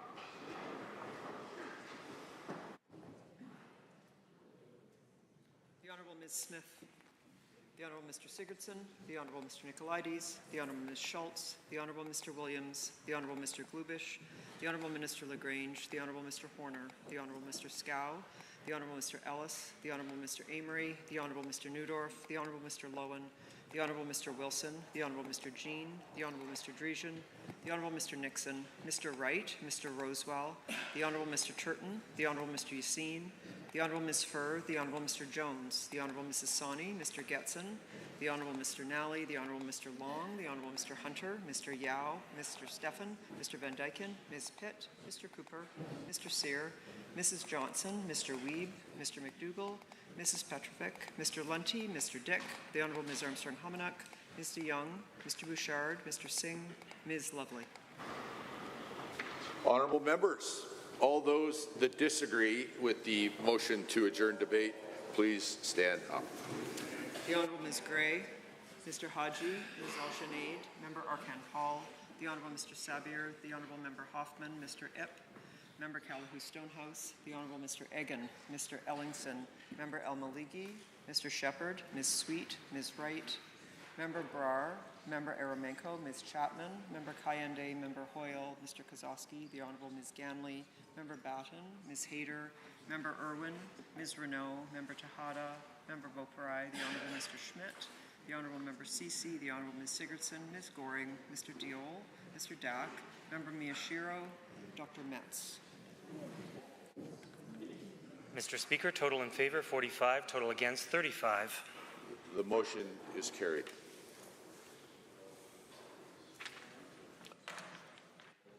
Under government motions, motion number 77, Honourable Mr. Scow. Government House Leader. Thank you, Mr. Speaker. I rise to move Government Motion 77 on the order paper, which reads as follows. Be it resolved that in further consideration of Bill 54, Elections Statute Amendment Act 2025 is resumed, not more than 1 hour shall be allotted to any further consideration of the bill in third reading, at which time every question necessary for the disposal of the bill at this stage will be put forthwith. Now, Mr. Speaker, I will be brief, but this bill is about restoring the balance of free and fair elections and public trust in our electoral system. The members opposite have taken the opportunity through debate to paint a picture of the kind of person that our party and our government is trying to cater to. We believe in catering to all Albertans, but the members opposite think it's some kind of person that is some kind of diamond ring wearing, Rolex wearing, kiss stealing, wheeling dealing type individual, some limousine riding or jet flying guy, walking around with gators on the feet. Mr. Speaker, that's just not the kind of person that we are catering to. We are catering to all Albertans, and I applaud the minister for all of his work in Bill 54. And with that, I move Government Motion 77. Honourable Member from Calgary Mountain View. Thank you very much, Mr. Speaker. And to borrow a phrase, although to use it accurately in this case, it is so rarely used in this House, nothing could be further from the truth. Mr. Speaker, this bill is precisely designed to allow big money back into politics. This is a bill that removes limits, that increases limits, allows people to donate more, it allows corporations to donate, it allows unions to donate. And Mr. Speaker, I remember a number of members in this House who were at the time members of the PC or Wild Rose Party voting in favor of the banning of corporate and union donations, who now sit here before us today and appear to have changed their opinions somewhat. Mr. Speaker, I think that that's highly problematic, and I'd be very curious what has caused them to reverse themselves in that way. Mr. Speaker, the government is moving closure on this bill. There are 5 bills before this House that the government is using closure on. This bill has had less than 10 hours of debate in this place. It is a bill which allows a referendum for separation. It is a bill which brings big money back into politics. It is a bill that makes it more difficult to vote. It is a bill that the Chief Electoral Officer has taken the time to write to every MLA in this chamber to oppose. And the government is ramming it through with less than 10 hours of debate, with no time for the public to weigh in. And the reason they're doing that, Mr. Speaker, is because they know the public doesn't like it. They can read the polls the same as we can.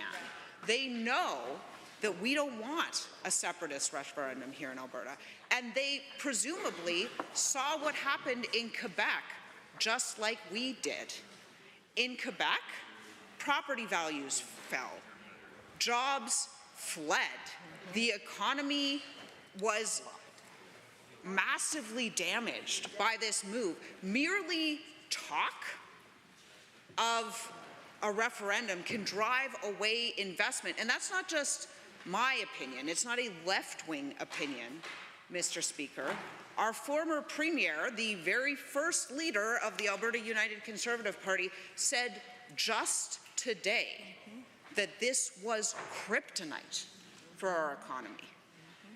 Mr. Speaker, the UCP is limiting the ability of the people of the province to have time to weigh in, to have time to consider this bill that will have impacts that resonate throughout our province.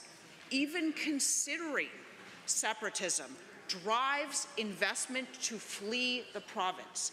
People will lose their jobs, Mr. Speaker. People will lose their retirement savings. Their property values will drop. This is not a good thing for our province. And the UCP rushing this through without giving all of us who are elected by constituents, who are sent here in representative democracy to share the concerns of our constituents, which are significant with this bill, is wrong. It's just the wrong thing to do. It undercuts democracy. It suggests that the function of this place is something that the government feels they can do without. It suggests that the support of the people is something that the government feels they can do without. And that might be the case, Mr. Speaker, for a couple years, but it won't be the case forever, because all governments face elections, and I believe that this is a moment that the people of this province will remember, that they will remember that this is a government that drove through a bill to enable a separatist referendum in a matter of weeks, with a matter of a handful of hours of debate. And I hope and expect that the people of this province will hold them accountable for their decisions. Thank you. Honourable members, the Honourable Government House Leader has moved Government Motion 77. If you are in favour of the motion, please say aye. Aye. Honourable members, if you are opposed to the motion, please say no. No. The ayes have it, and there has been a division called. Please call in the members.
members, the division has been called on Government Motion 77. If you are in favor, please stand up.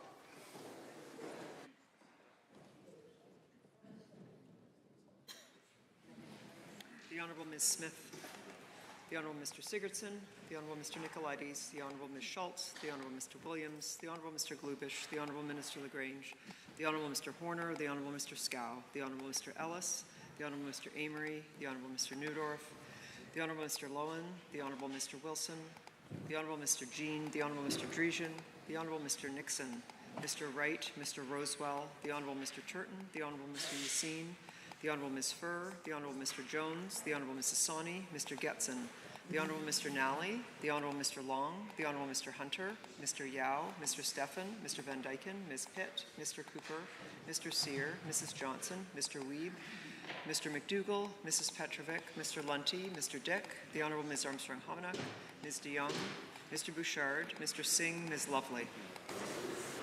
Honourable members, if you are opposed to Government Motion 77, please stand up.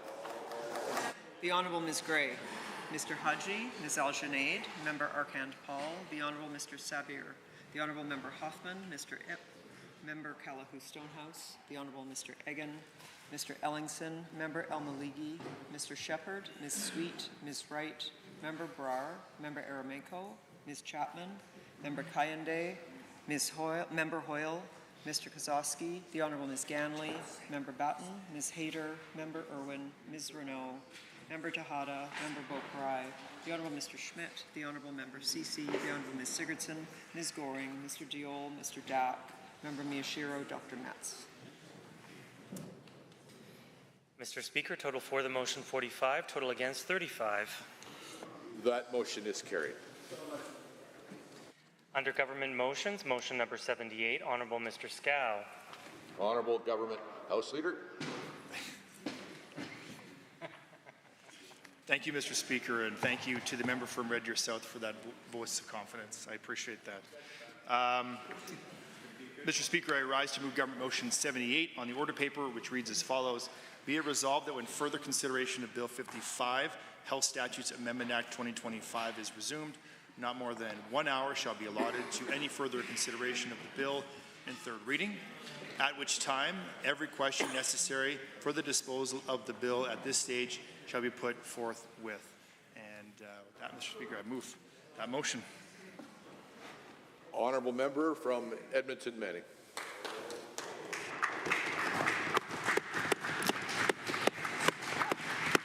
Well, thank you, Mr. Speaker. I'm glad to see the government members so excited to hear what I have to say about this.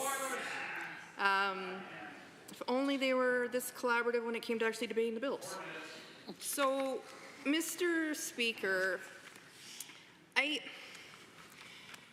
I'm really curious when this government is going to finally decide to grow up and govern. Because at this point, time allocation is not governing.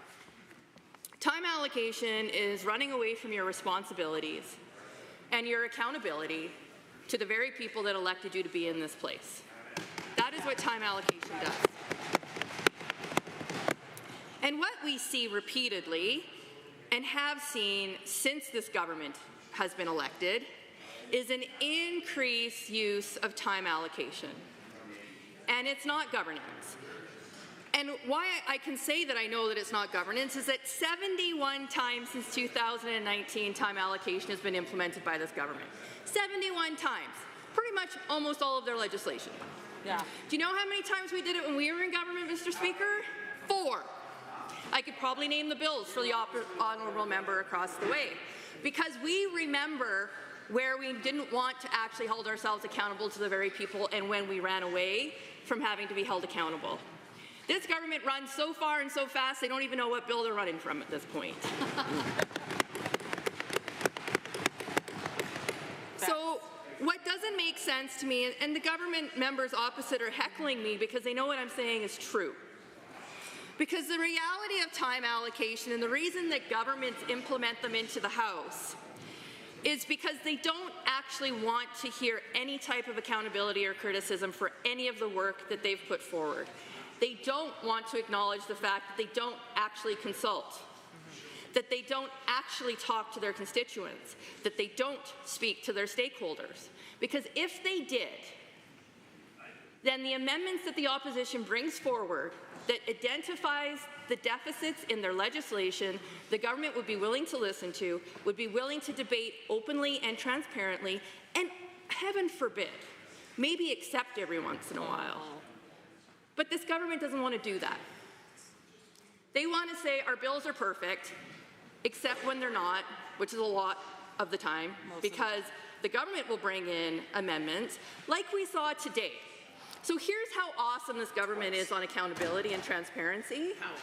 5 minutes before we have to adjourn the House this afternoon, the government brings in an amendment to a health bill that's going to privatize health care, and they dump it on us and are just like, now you have to pass it, you've got 10 minutes left of debate, and you don't even give us time to read it. That's awesome governing. Awesome. I'm sure Albertans love to hear that the government can't even do proper grammar check and has to bring in a 5-page amendment to fix the grammatical errors in their legislation. Slow down, do the work, consult with Albertans, and maybe you wouldn't have to check your grammar. Or whether or not the bill's constitutional or not.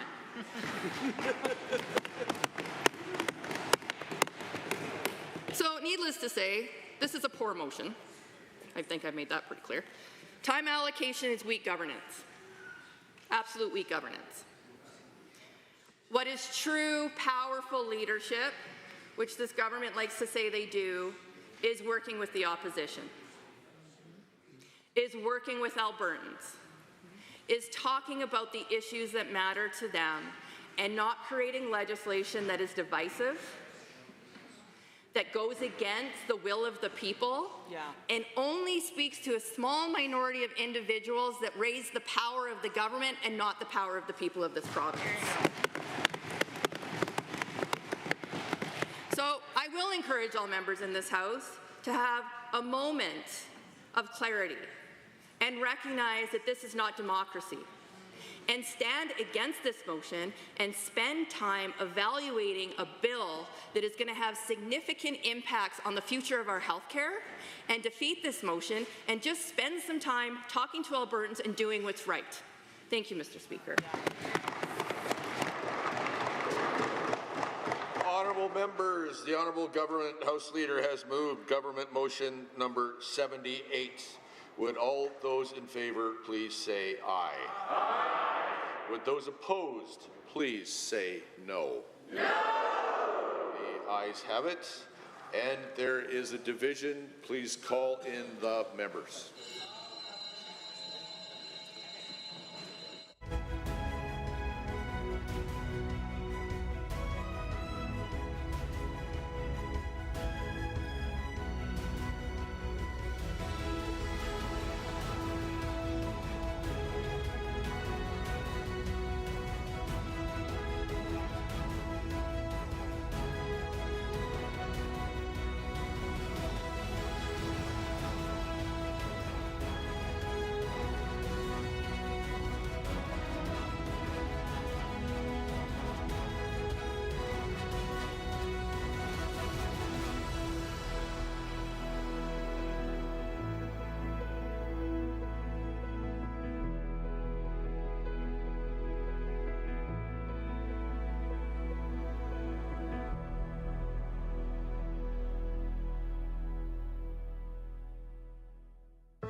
Honourable members, a division has been called on Government Motion 78. Would all those in favour please stand up?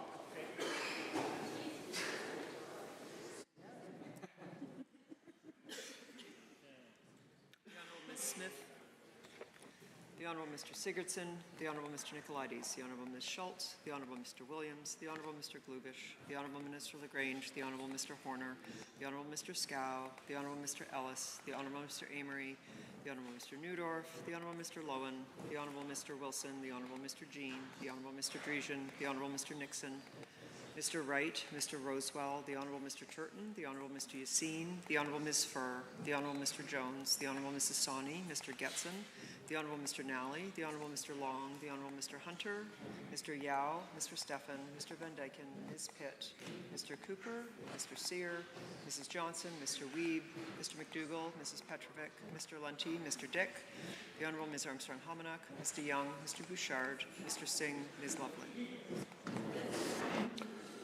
Would those opposed to Government Motion 78 please stand up?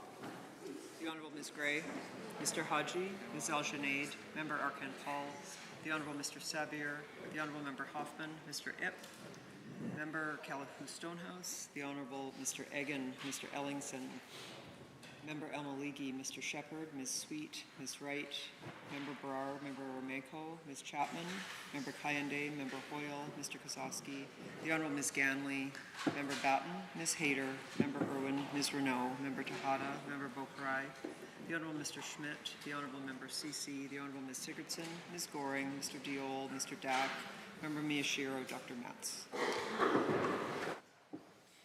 Mr. Speaker, total for the motion 45, total against 35. That motion is carried. Under Government Bills and Orders for third reading, Bill 54, Election Statutes Amendment Act 2025, adjourned debate. Honourable Mr. Scow. Honourable members, pursuant to Government Motion 77 agreed to earlier this evening, not more than 1 hour shall be allotted to any further consideration of Bill 54, Election Statutes Amendment Act 2025 in third reading. The honourable member from Calgary, Ular McCall. Thank you, Mr. Speaker. I rise to speak to Bill 54 briefly.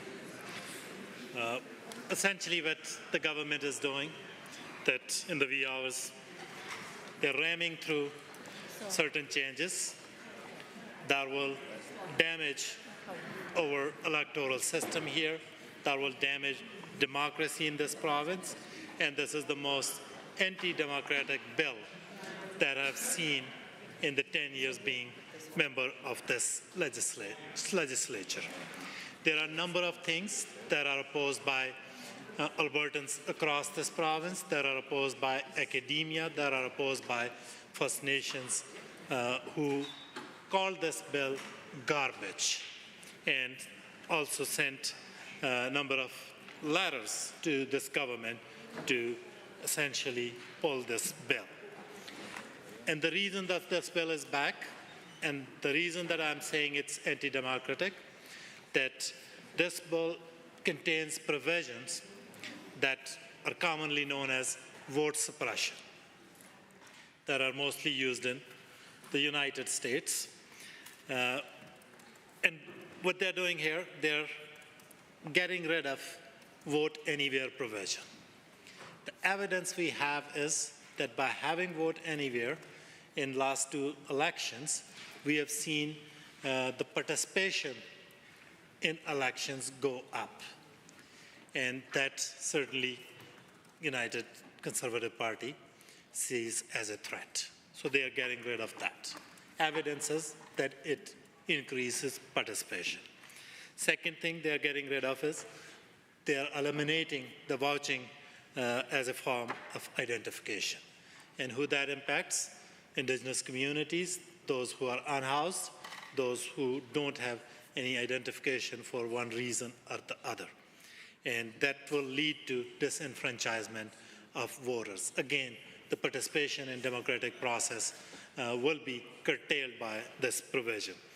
And they are also tinkering with the issuing and receiving of special ballots. And they're making it difficult for people to get the special ballot. Again, they are making sure that they can do everything they can to limit the participation in democratic process, and that's called vote suppression. And that's the reason the Chief Electoral Officer of the Alberta, an independent officer of this legislature, has sent a letter to all 86 MLAs, urging them to reconsider these changes, and still government wants to ram through all these changes. Other thing they are doing, they are also changing the timelines, changing the procedure for investigation by the election commissioner. They are reducing the time period to 1 year from the date of the conduct. And not only that, they are also changing the threshold for investigation to pretty much the criminal standard of reasonable grounds for the election commissioner to initiate any investigation. So, put simply, they do not want these election laws to apply, to be investigated. They do not want to be investigated. And in the last 5-6 years, if we look at the UCP record, there are a number of people who have been investigated for these infraction of election laws. So they, with these changes, self-serving changes, they are just protecting themselves from future investigations.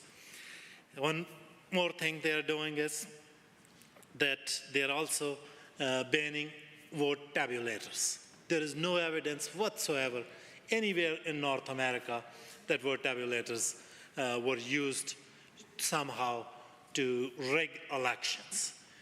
Again, these tabulators are not networked, they are not connected to internet, they can't be hacked, and the actual votes are always there as record if any close race needs to go to a recount. So they are only bringing in that change because some extreme elements in their base want that change from this premier. Couple of more things that I will briefly touch on. That as the first order of Rachel Notley's government in 2015 was to ban corporate and union donation, a bill brought forward by my colleague from Calgary Mountain View. And now what they are doing, they are bringing back the dark money back into the politics. That also will hurt the institution of democracy. And if we look at the history of democracy, democracy was built on ideas, and ideas build nation. Look at any movement for justice, equality, for right to vote. Those moments were not sparked by the wealth and those who have the wealth, but by those who have hopes and ideas for a better society, for a better future for everyone. So what they are doing with these changes, they are bringing back big dark money into the politics so that they can rig the process in their favor. It also raises limits, financial limits for PACs, political election committees, third-party advertising, to $500,000, raising it from $185,000 before and during the writ period. Again, that undue influence of money will hurt the institution of democracy in this province, will influence over elections in a way that it should not be. So UCP will be remembered as the only government that passed such provisions, such legislation that are so anti-democratic. I urge all members of this House that read this bill, read this provision, talk to your constituents about that, and stand up for more voter participation, not vote suppression. Stand up for better ideas, not just influence of dark money in politics. And listen to the First Nations who have been calling this bill garbage because it will lower the threshold for citizen initiatives and referendum from 20% to 10%, and they are doing it just for their own political purposes to stoke fear of separatism, to stoke separatism, not just fear of separatism, that is not in the interest of any Albertan, not in the interest of their institution of democracy, not in the interest of, I guess, the unity that we need now, and not in the interest of businesses, business certainty. Everyone is calling that out, but yet this government is hell-bent on pushing through these changes and this attack on our democracy. I urge all members of this House to vote against this bill. The honourable member from Calgary, Beddington. Thank you, Mr. Speaker. I rise to offer comments on Bill 54. I'd like to really thank my colleagues who have spoken before me on this bill, who've done a really good job, I think, of speaking to the issues around the thresholds on referendums, and of course also the issues around the changes in vote provisions that, of course, the worry is that we're actually going to be suppressing vote. And I don't ever think that I actually heard the government offer an explanation for removing the vote anywhere provision. So that was a bit of a disappointment, because that one just doesn't make any sense to me. But what I wanted to spend my few minutes talking about here was on the finance part of this piece. Now, of course, I wasn't around in the 2015 caucus, so wasn't as familiar with the process when the NDP government was bringing in Bill 1 to remove corporate and union donations. So I went back into the Hansard just to read a little bit of the debate that happened at that time, and so I just wanted to share a few bits in there that I thought were pretty relevant when it comes to this discussion on Bill 54, where we're bringing back those corporate and union donations. So the member for Calgary East at the time in 2015 said, "Wildrose believes in putting democracy in the hands of everyday Albertans. We believe that banning corporate and union donations is a critical step towards doing that. Pay-to-play politics is the way that politics have been done here in Alberta for quite a while. And we want to put the power of democracy back into the hands of Albertans, regardless of their financial backing or their ability to donate." That was an interesting one. Member for Fort McMurray Wood Buffalo. This is what this member had to say. "Wildrose believes in putting democracy back in the hands of Albertans. Oh, okay. He must have been so inspired by what the member for Airdrie East said. He just rehashed the exact same thing. So just the one set of speaking notes, I guess. And Fort McMurray Wood Buffalo. Yeah, I guess no original thoughts there. He just went with the same thoughts that the member for Airdrie East had. Now, the member for Bonnyville Cold Lake, he had some original thoughts on the matter of removing corporate and union donations, which was to say, Bill 1 will ban corporate and union donations to political parties. This would mean that only Alberta residents could make private contributions to parties, candidates, constituency associations. The intent here is to bring an end to the enormous influence organized entities can have when they choose to invest large sums of money into the political process. More specifically, this will bring an end to the ability of corporations and unions to steamroll the will of individual Albertans, who are the real voters. Super interesting for me to learn that the member for Bonnyville Cold Lake now believes in steamrolling the will of individual Albertans, the real voters, because that's exactly what this bill is doing. Right? And people change, they age, they grow, they do a complete about face on their values about access to democracy, about voting. Apparently, I guess. I don't think I've ever done quite that big an about face on my own values, Mr. Speaker, but Certainly, the Hansard record shows that the member for Bonnyville-Cold Lake has had a complete change of mind. No longer has any issues with corporate and union donations the way he did 10 years ago. The member for Rimbey Rocky Mountain House Sundry had this to say: Wild Rose has been abundantly clear. We are in support of eliminating corporate and union donations and getting big money and big labor out of politics. We believe that the power of democracy is best served when it's in the hands of individual voters. Wild Rose has stated for a very long time that there needs to be an end to big business and organized labor bearing undue influence on politics and having an unfair advantage when it comes to funding elections. Wow. Now, the member for Rimbey Rocky Mountain House Sundry, at the time, of course, will have known that donations to the Progressive Conservative Party, about 65–70% of large donors to the PC Party at that time, came from corporations, energy firms being the largest contributor. But of course, the Wild Rose at the time only received around 40% of their donations from corporate or union sources. So I guess it's just one of those cases when, when it works against his favor, the member for Rimbey Rocky Mountain House Sundry has one set of values, and when it works in his favor, he can just do a complete flip-flop on that. And in the end, it was the members for Bonnyville-Cold Lake, St. Paul, Calgary West, Tabor-Warner, Fort McMurray, Lac-La-Biche, Central Peace Notley, Calgary Hayes, Airdrie East, Rocky Mountain House Sundry, Athabasca Barhead Westlock, Fort McMurray Wood Buffalo. These are all members that sit in this chamber today.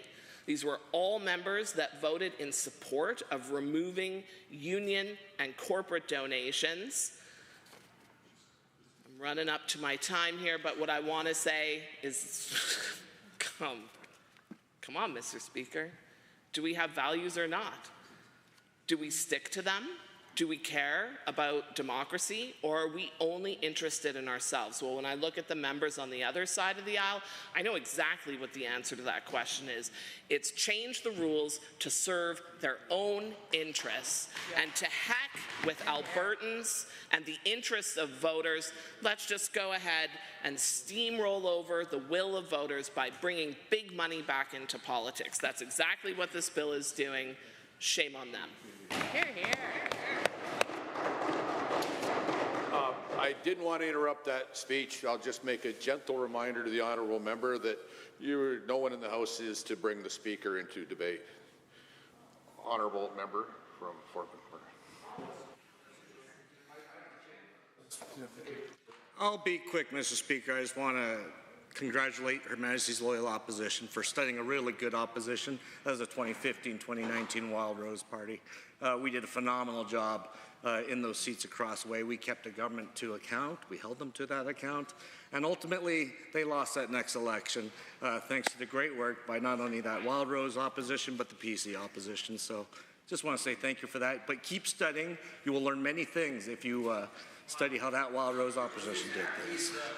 Remember, please send your remarks through the chair. Through the chair. Thank you. Honourable member from Edmonton McClung. Thank you, Mr. Speaker. I actually am the honourable member for Edmonton McClung, even though I am from Edmonton McClung. And I thank you for your introduction.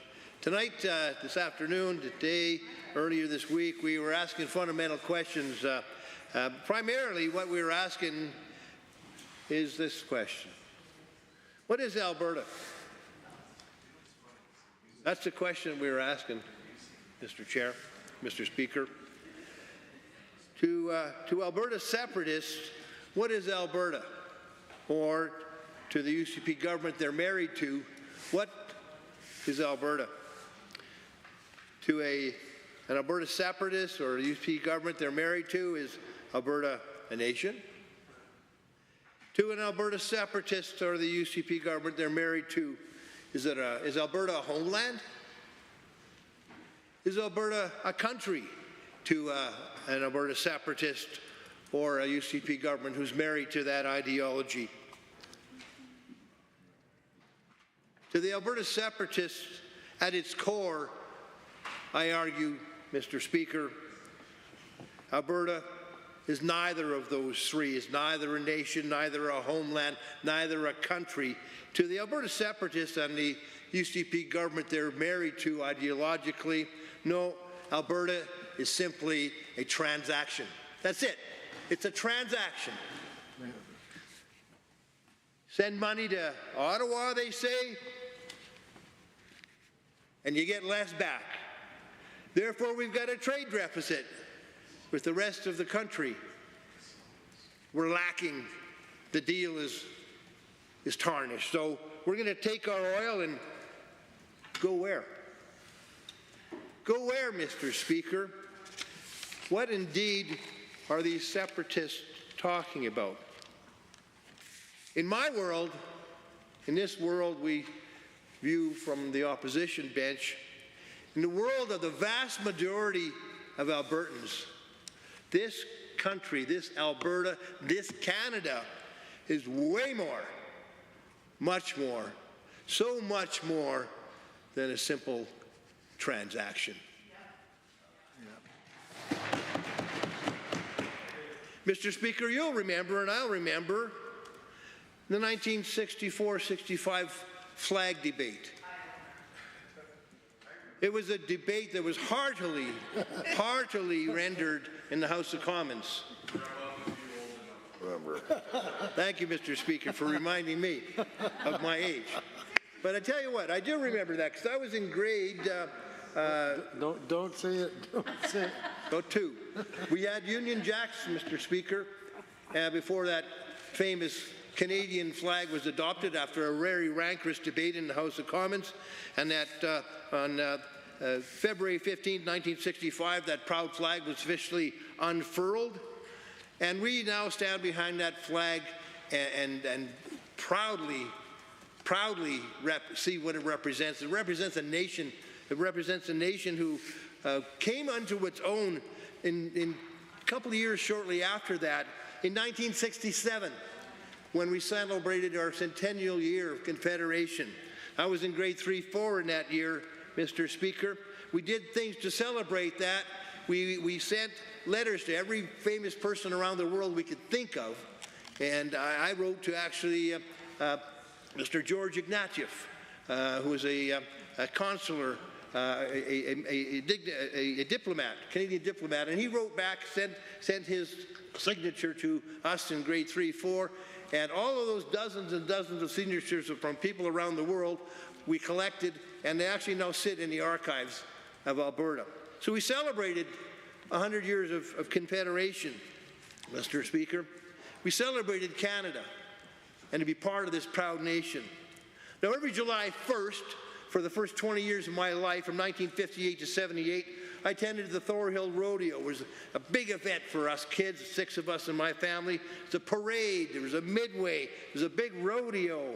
You get $5 from your parents, and then you get $5 more from your grandparents, and man, you're away to the races. You could do a lot, $5 in 1965, let me tell you. But there were lots of flags at those rodeos, lots of anthems. Everybody stood in rows, the same way we do at hockey games now, to proudly sing our anthem, and in this legislature as well.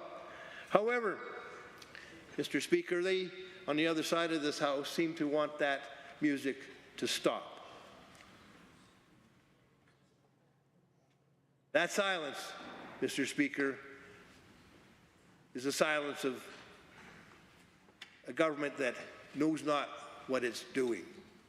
The vast majority of Albertans, Mr. Speaker, still relish in the joy of this country. The thoughts back to Expo 67 in Montreal and the 1976 Olympics that followed, 100 years of Confederation, the celebration of Canada emerging as a thriving democracy and a world economy. We've survived great challenges together in this country, Mr. Speaker. 1970, the FLQ crisis, the abduction and murder of Labour Minister Pierre Laporte, the abduction of James Cross, British diplomat, and release. The Quiet Revolution, which followed the 60s, the Jean Lesage government the Liberal government, Quebec government, the Jean Lesage in the 60s, where the Quebec Catholic Church was shoved off the stage of ruling that province, and the province was secularized, and you ended up with a massive teacher strike, and ultimately the shackles of the Catholic Church were thrown off of that society, and Quebecers came into their own and ruled themselves as a distinct society, and those movements turned into what happened to become the Parti Québécois, represented by René Lévesque in 1976. And in the 1980s, shortly thereafter, that movement turned into a Quebec referendum on sovereignty, Mr. Speaker. 60% of the population of Quebec, including the majority of French Canadians, voted no.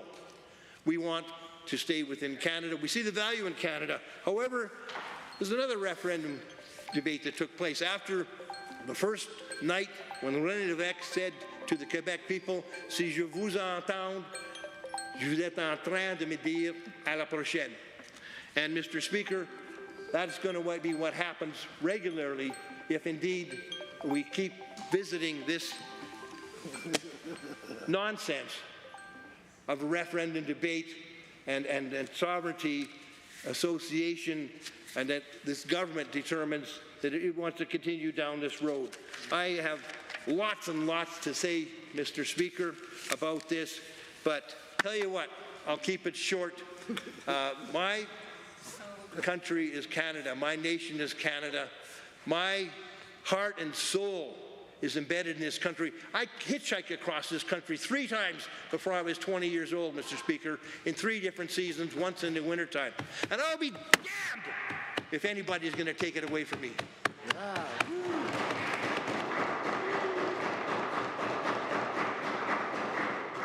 The honourable member from Edmonton Southwest. Thank you, Mr. Speaker. I rise today to speak in the strongest possible terms against Bill 54, the Election Statutes Amendment Act 2025. I think my colleagues have made the case very well. Bill 54 is about one thing.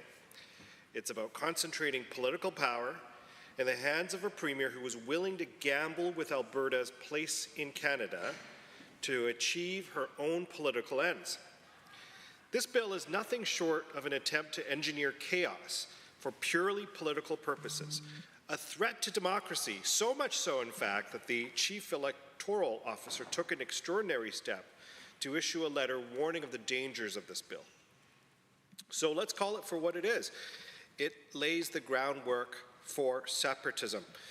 We've all heard the Premier's rhetoric. She frames this legislation as a defense mechanism, quote, to protect Alberta against hostile acts from Ottawa. But the bill is deliberately structured to manufacture a sovereignty crisis. It slashes referendum thresholds. It paves the way for citizen-led constitutional brinkmanship, and it invites groups like the Alberta Prosperity Project to stir up separatist sentiment under a newly lowered bar.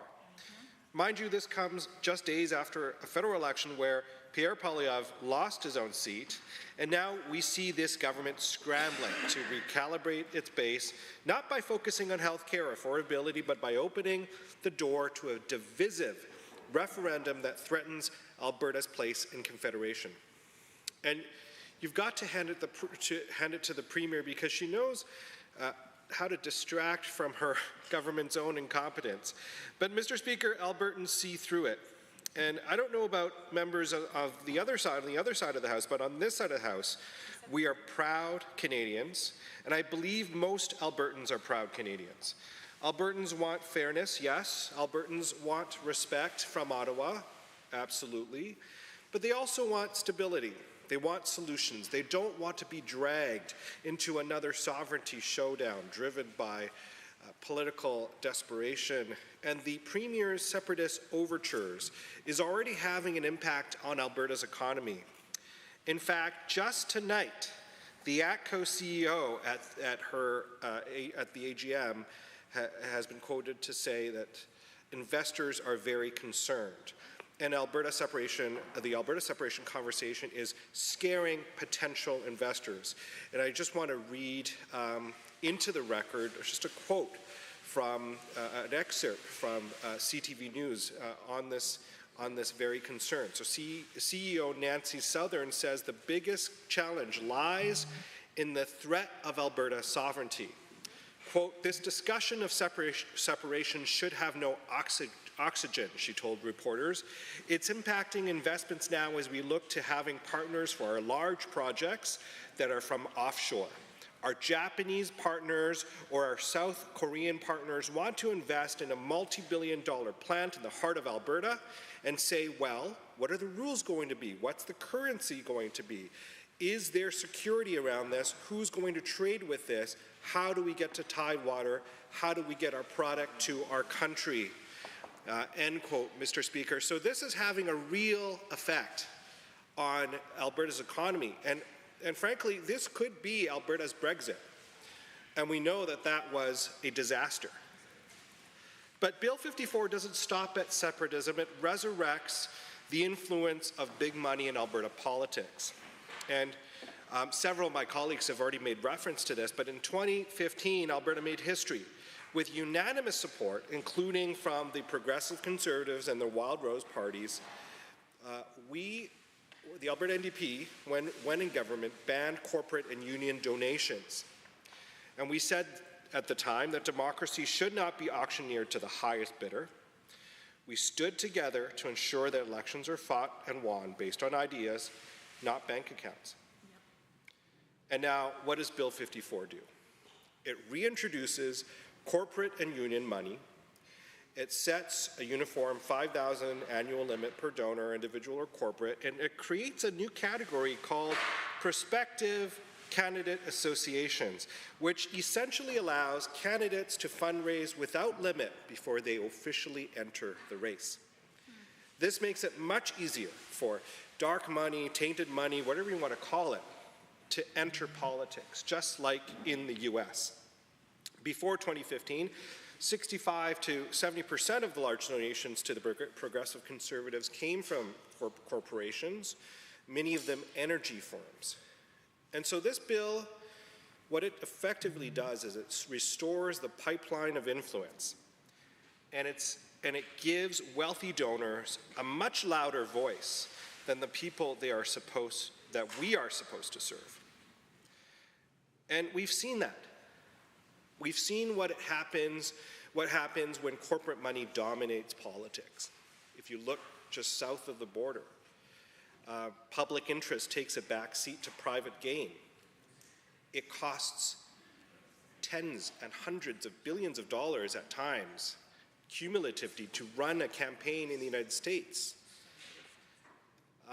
And so with that kind of trajectory, the everyday Albertan gets shut out of the conversation entirely. Mr. Speaker, democracy should not be pay to play. Equally troubling are the barriers this bill erects for voters, particularly the most vulnerable.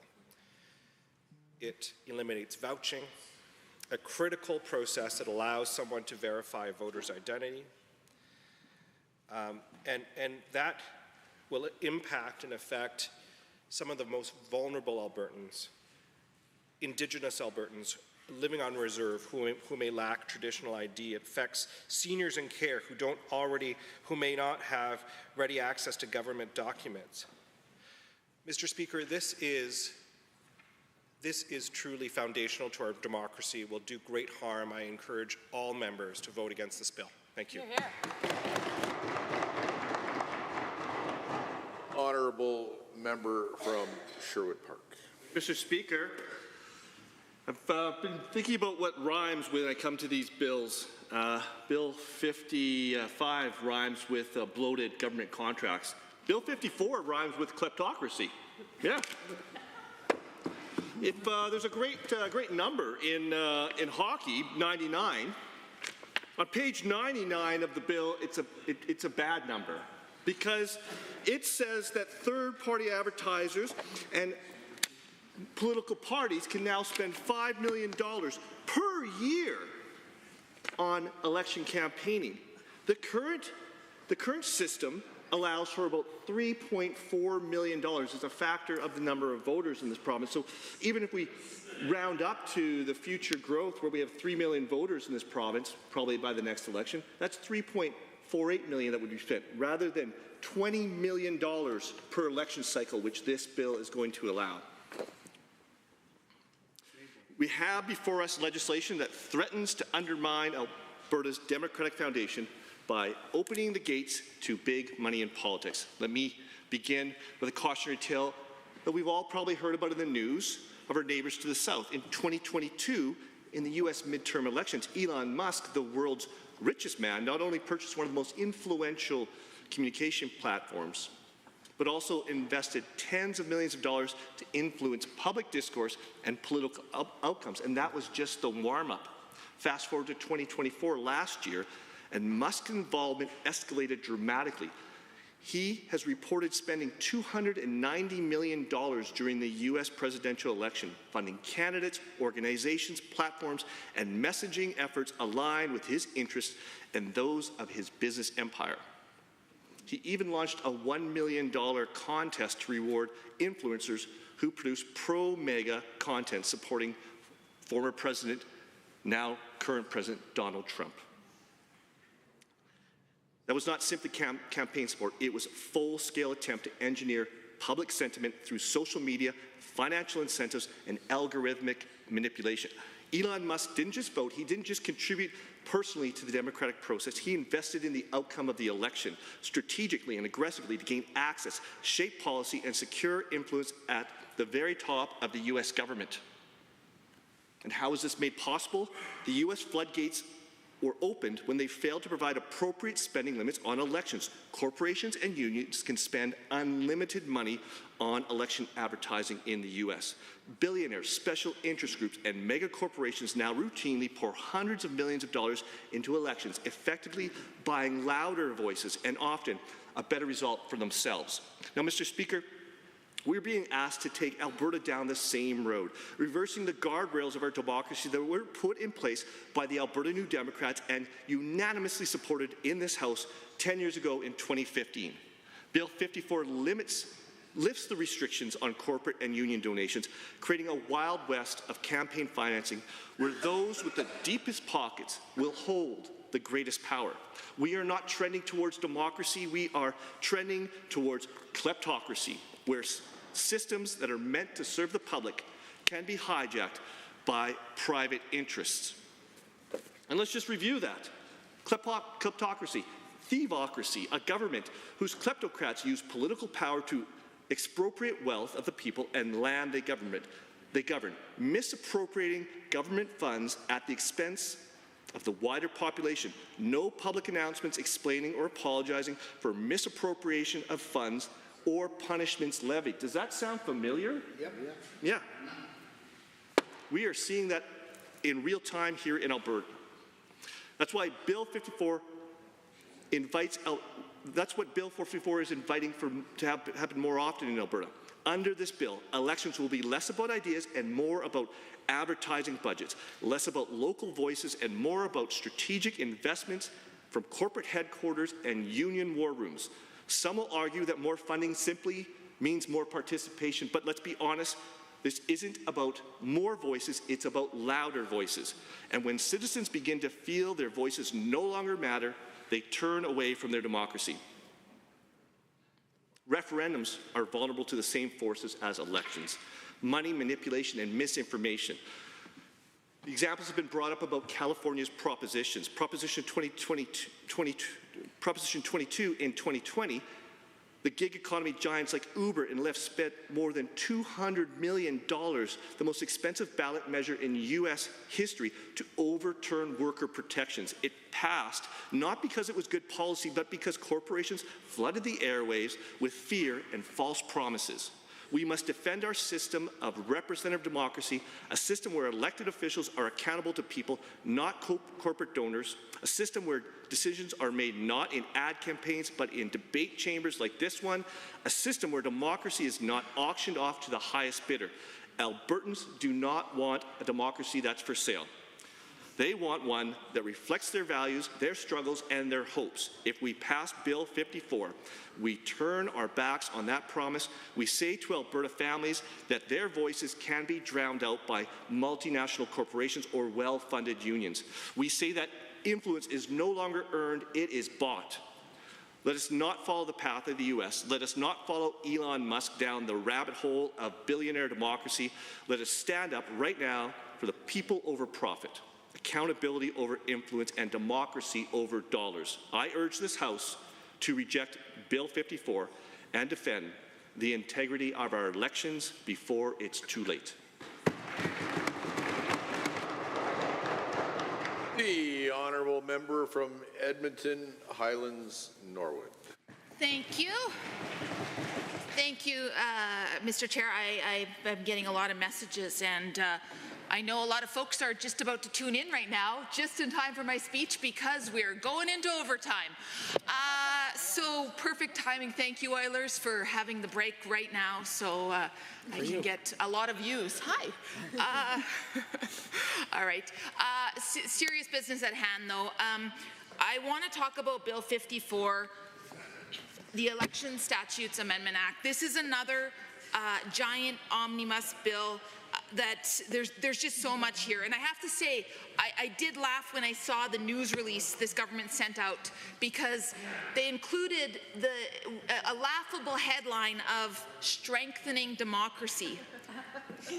A laughter from our side of the House, which I will accept, because this bill does the exact opposite. It degrades and it undermines democracy.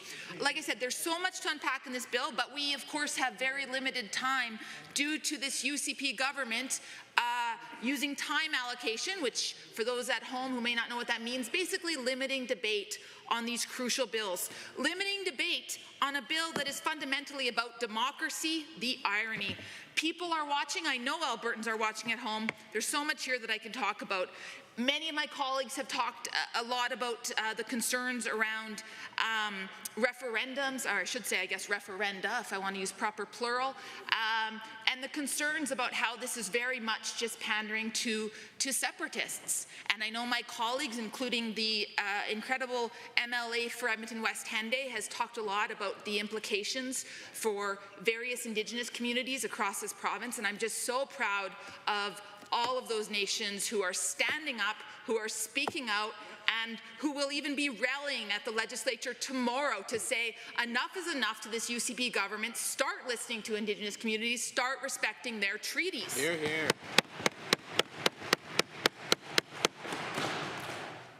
There's just a whole lot in here that is seemingly trying to fix problems that don't actually exist. And I actually want to talk about one specific piece that's really important to me. The vouching, the removal of vouching. Like I said, my colleagues have talked about a lot of the other pieces very well, but I want to talk about the changes to voting. The removal of vouching is actually something that I've spoken on the record here in this House in the past. And in fact, it was last year with Bill 20 that this government brought in the removal of vouching for municipal elections. And I talked then, and so did many of my fantastic colleagues, about the fact that removal of vouching disproportionately impacts certain communities, including unhoused community members, seniors in care, racialized Albertans, Indigenous people on and off reserves, Albertans displaced by disasters. I heard from the fantastic MLA from St. Albert, disabled Albertans as well. Thank you for always centering the voices of disabled Albertans. I'm just going to bang on my desk for her. Listen, democracy works best when everyone has a seat at the table, and Bill 54 directly suppresses the voices of people, certain communities, and it's unconscionable. I want to talk about our unhoused neighbours. I have the honour, as many of you have heard in this House, of representing Edmonton Highlands Norwood, which is just, made up of so many incredible communities, including a number of communities where folks do struggle, and we do get to meet every day a lot of visibly unhoused folks. And this has led me to reflect on the fact that in every election that I've run in, which is now 3, I make sure to talk to folks who are living rough. I talked to folks outside the Bissell Centre, outside of Radius, formerly the Boyle-McCauley Health Centre, other spots where people are hanging out and just living their lives. I truly believe that everybody should have access to voting, whether they have a roof over their head or not. Right. Absolutely. And I know my colleagues do too. Folks who live rough may not have ID. And it might be, you know, it's easy for people across the aisle to dismiss that, but I've never been unhoused, but I talk to a lot of folks who are unhoused. And if you've not been in that situation, it's really difficult to imagine what it's like when you're living out of a tent or you're couch surfing. You don't have the resources, you don't have the family or any sort of community network. It's understandable that they might not have ID. So vouching is a key way for folks without ID to be able to vote. It allows another person to vouch for them, just as it would make sense. So by eliminating vouching, you're essentially suppressing those folks' voices. Members opposite, I've heard them say things like, oh, no, they can just go to a social service agency or they can go to the navigation center to get ID. Well, guess what? Thanks to UCP cuts, there are very few social agencies open during the day. Many have had to close their doors to offering any sort of day services. Yes, the navigation center, that's one spot, and I will give credit where it's due that a hub for getting ID was needed. But that's one spot in Edmonton, one spot in Calgary. What about rural folks? Rural homelessness has skyrocketed under the UCP. Where do folks go for ID in rural communities where there are no resources? The list of rural communities that has lost services is a long one. So I share all of this to say, why? Why is the UCP taking away the democratic right of Albertans, of my constituents? And of course, I've talked a lot about one population, unhoused folks, or those who are precariously housed, but these concerns apply to many other communities as well. Racialized Albertans, Indigenous Albertans, seniors, rural Albertans, and more, disabled Albertans. The list goes on. It's not too late to abandon this flawed legislation. We've asked the members many times, what problem are you trying to solve here other than suppress the voices of our constituents? And we've not gotten an answer. So I urge the UCP to abandon this legislation, to do the right thing just for once. And I know that myself and my colleagues over here will not be supporting Bill 54. Thank you very much, Mr. Speaker.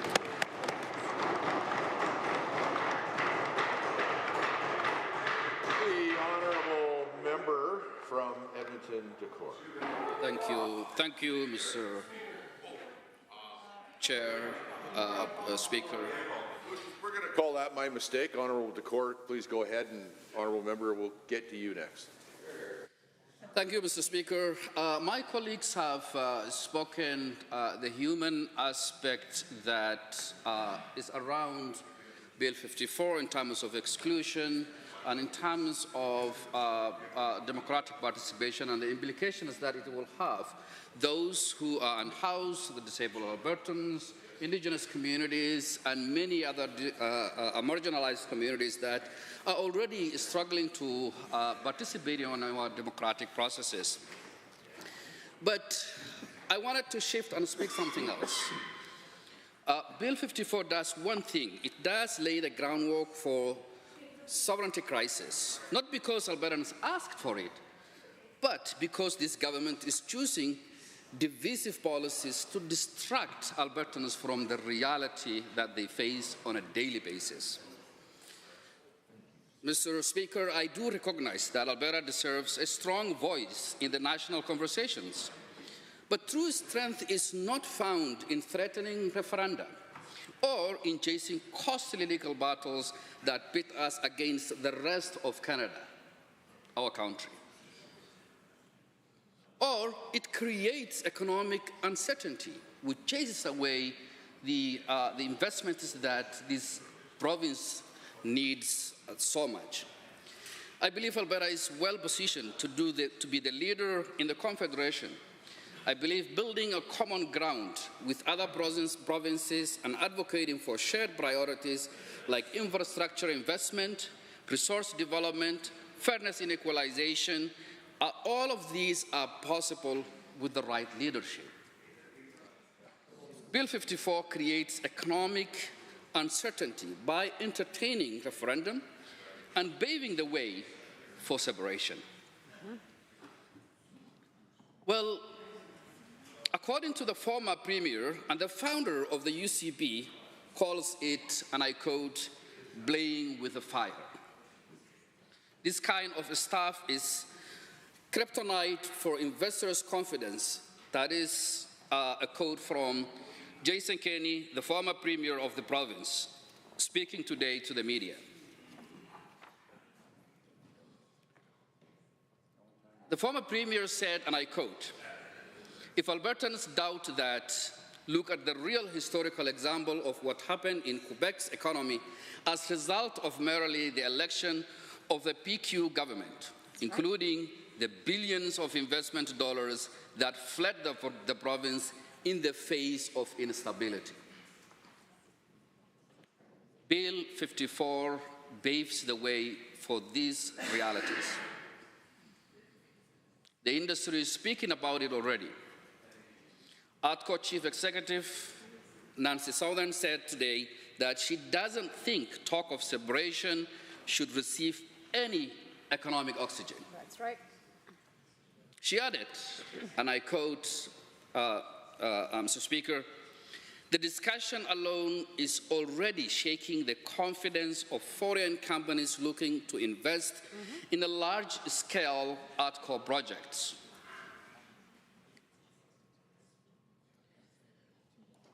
The Premier recently made a trip to visit Asian countries.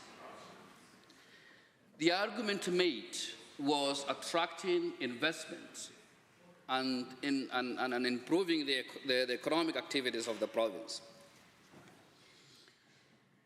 And again, I quote, the chief executive of ATCO says, "Our Japanese partners or our Southern Korean partners wanting to invest in multi-billion-dollar plant in the heart of Alberta and say, well, what are the rules going to be?" These are the questions they will be asking. What's the currency that Alberta is going to use? Is there security around this? Who's going to trade with this? Nancy asks. How do we get to Tidewater? These are the questions that the companies have already. How do we get our product to our country? These are the questions that investors are asking. They're very concerned. That is a quote from the chief executive of ATCO. Mr. Speaker, democracy doesn't thrive in isolation. It thrives in dialogue. Democracy thrives when we engage with our Canadian fellows. Playing with fire doesn't help our economy. And that's what Bill 54 is exactly doing. So Alberta's strength has always come from its people, not from a paper declarations of sovereignty, not from manufactured grievances, and not from creating economic instability, uncertainty, and certainly not from a voter separation, as my colleagues have already alluded to. This is the reality that, Mr. Speaker, this bill will introduce, not today only, but in the future investment of this province. And recovery from that will take years. Years that we cannot afford a lost economic opportunities. So I urge all members, including the Minister of Justice, to oppose this bill. Not because we don't love Alberta, Mr. Speaker, because we do. Thank you, Mr. Speaker. The Honourable Minister of Seniors, Community and Social Services. Well, thank you, Mr. Speaker, for the opportunity to rise and express my support for this important piece of legislation. Also, just before I start, Mr. Speaker, it's my first opportunity to congratulate you, my longtime colleague in this chamber, on making it to the chair. Thank you very much for putting yourselves forward. I do look forward to watching your time as Speaker, Mr. Speaker. I do want to talk a little bit about some of the comments that were made by the honourable members, particularly in regards to ID. I find it quite shocking, the theory that is being brought forward by the official opposition when it comes to this legislation in regards to identification and the restricting of individuals being able to vote. Now, I'll tell you what I think is most shocking about it in a moment. I think it's because if you compare, though, actually, I'll tell you, in general, it's because if you compare what the United Conservative Party and the current government has done when it comes to caring for the homeless in this province, compared to what the NDP's agenda is and what they have pushed forward as their plan to care for the very same demographic, it becomes very, very clear that their purpose, their process, would make it very, very hard for those individuals to vote. But I do want to correct a couple things on the record first before I get into that, Mr. Speaker. It's alarming that after all this time, that the NDP still does not understand that the incredible work that is taking place in the Navigation Centre with multiple different ministries in our two largest cities has resulted in extraordinary things, but particularly around ID. And to continue to stand in the chamber and to say the government of Alberta is not giving people ID is just to simply just ignore very simple facts that have been expressed in this chamber many, many times. The Calgary Navigation, I'll start with Edmonton, Mr. Speaker. About 6,640 unique individuals have accessed life-changing services through the Edmonton Navigation Centre since it opened. Over 27,271 services have been made available to support those individuals. And of those services, in the case of Edmonton, 6,768 pieces of identification have been provided, which certainly would aid people in voting, but also in important social areas of their lives, to gain access to things like medical care, to gain access to things like medicine and other supports that they may want. Now, Calgary, we opened a little bit later, about a half a year later, as we realized the success that we saw taking place with the Edmonton Navigation Centre. And in that case, there's been over almost 27,000 unique services provided to individuals who have accessed the Calgary Navigation Centre, and of that, just shy of 4,500 pieces of ID. Now, there's other things that take place in the Navigation Centre. I don't want the official opposition to leave here and say it's just producing ID. It's creating all sorts of other services, from housing to financial supports, addiction supports, and everywhere in between. But it's very clear that is a pretty significant service that's being provided to the homeless to be able to make sure that they get ID. Now, if you take the NDP's argument, which is that we should just proceed with allowing homeless individuals to live inside tents, inside our communities, to be victimized by gangs, to sometimes be burnt to death, because it's a tough thing to heat, to have females being trafficked, including, as the former chief of police in Edmonton said, Dale McPhee, when they went into some of these encampments, Mr. Speaker, shockingly, they found minors who were being sexually sold right here on the streets in Edmonton, about 10 minutes from here. And the official opposition's strategy was to keep that existing. Now, why this matters in the context of voting is how would you expect those individuals to go vote? So if you would prefer them not to be able to get ID, be able to identify themselves, participate in the democratic process, and get other services, and somehow think that it will magically help them more just to leave them inside those tents and that they're going to come and participate inside our democracy, is outrageous, Mr. Speaker, and quite a bizarre thing to argue about. And it just shows again that the official opposition can't seem to get past whatever it is that their staff wrote them through AI on their computers and come in here and give a speech just like you've heard tonight, going on and on and on about how you would expect homeless people in that environment to be able to vote or not be able to vote now because they magically have to get ID that is being provided for them by the government. And then instead, if we just left it the status quo in the circumstances that we've seen, that they would come and vote. You know, Mr. Speaker, I grew up at a homeless shelter. I wasn't homeless. I can tell you, though, I wasn't homeless, but I did grow up in a homeless shelter. I can tell you, in all the years I was there, Mr. Speaker, you were there with us when you were our Calgary councillor, without a doubt, many times. You know the environment that we're talking about, Mr. Speaker.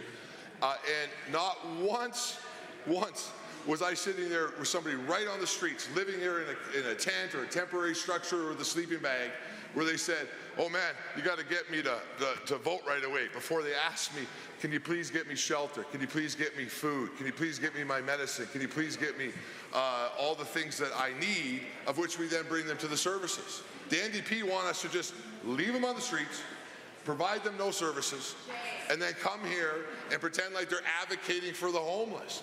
If they were truly advocating for the homeless, Mr. Speaker, when I became minister, I would not have found an entire homeless structure that had been underfunded for decades, including all underneath the NDP's mandate, that had not had its beds increased to the population that we were seeing, that would have had services like the Navigation Centre already built. I would not be spending my time right now going and helping the Honourable Minister of Health with homeless people inside emergency rooms, because the NDP actually would have got down to actually doing work. The problem, though, is they don't want to do the work. They actually don't want to, because their philosophy is to continue to leave individuals living on the streets in terrible, terrible circumstances. So I would suggest, Mr. Speaker, through you to the official opposition, that they should come up with better arguments, because they've lost all credibility on this file. They lost all credibility on how they care for the homeless, because they didn't care for the homeless, Mr. Speaker. Their philosophy was to abandon them. They lost credibility when it comes to affordable housing, when they built no new affordable housing units in their entire time in government, Mr. Speaker. Not one increase to the stock of affordable housing. Yes, point of order. Thank you very much, Mr. Speaker. Apologies, I'm just going to grab my standing orders. I think I've got it here. Mr. Speaker, 23B, thank you. Thank you very much to my colleagues. Mr. Speaker, I rise on relevance, but I also would like to make an argument to you under 23H, I, and J, Mr. Speaker. And I appreciate you standing for me, Mr. Speaker, but I'm going to be a minute, so. I was just listening to the debate here in this chamber tonight about Bill 54. I'm advised by my table officers that the time is up. Speaker, thank you very much. So I apologize for that, but I will take a second and remind the honourable member that no matter how friendly it is, bringing the Speaker into debate is not allowed into the House. I let you finish your speech in the same way I let the member from the other side finish their speech when I reminded them of the same rules. So.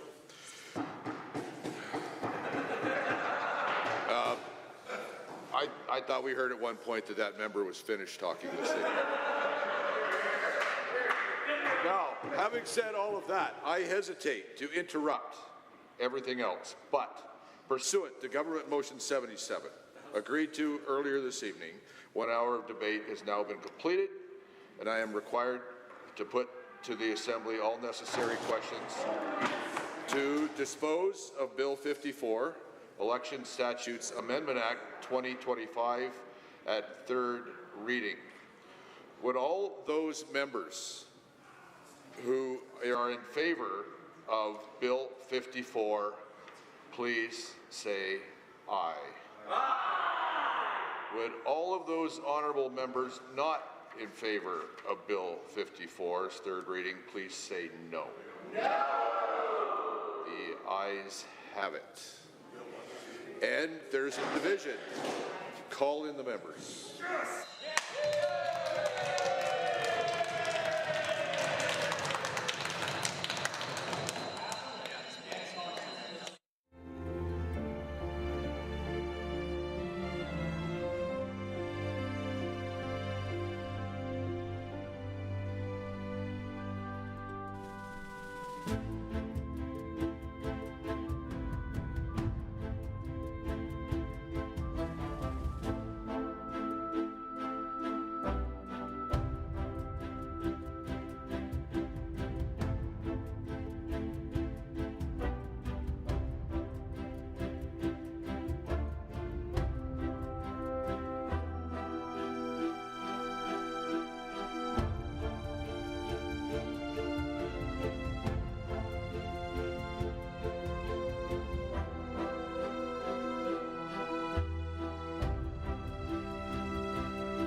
Honourable members, there's been yes, it's Bill 54. All those who are in favour of third reading of Bill 54, please stand.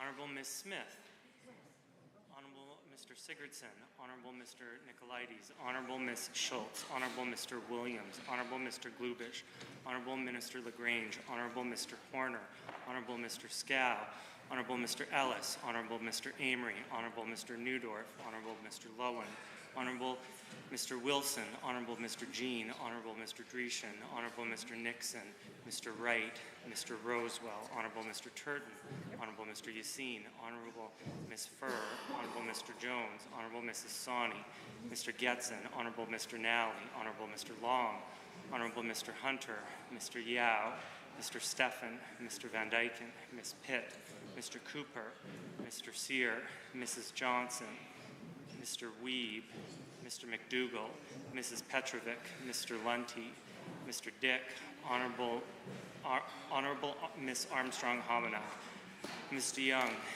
Mr. Bouchard, Mr. Singh, Ms. Lovell. Honourable members, all those opposed to third reading of Bill 54, please stand now.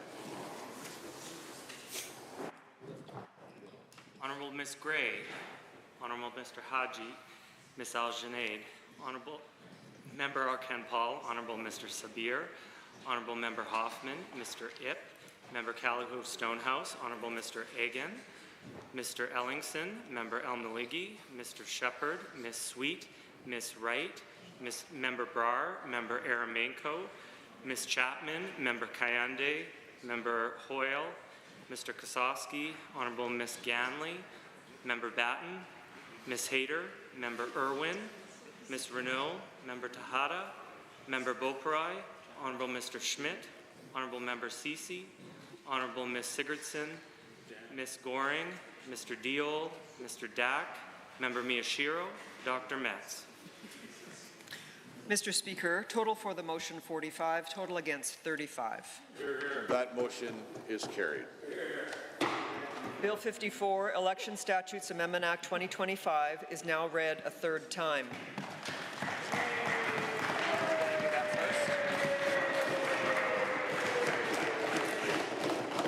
Honourable members, it's always a great day when I get to learn something. And what I learned is with a time allocation, if a point of order is called and there's not time to argue it, it has to get argued after the vote. So the Honourable Leader of the Official Opposition. Oh, excellent, Mr. Speaker. But at this point, I will waive that point of order. Thank you very much. Under Government Bills and Orders for third reading, Bill 55, Health Statutes Amendment Act 2025, adjourned debate. The Honourable Minister LaGrange. Thank you, Honourable members. Pursuant to Government Motion 78, agreed to earlier this evening, not more than 1 hour shall be allotted to any further consideration of Bill 55, Health Statutes Amendment Act 2025, in the third reading. Okay, we have a speaker. Okay, the Honourable Member from Calgary Northeast. Thank you, Mr. Speaker. It's an honor and privilege to rise in this House today to speak on the important piece of legislation of Bill 55.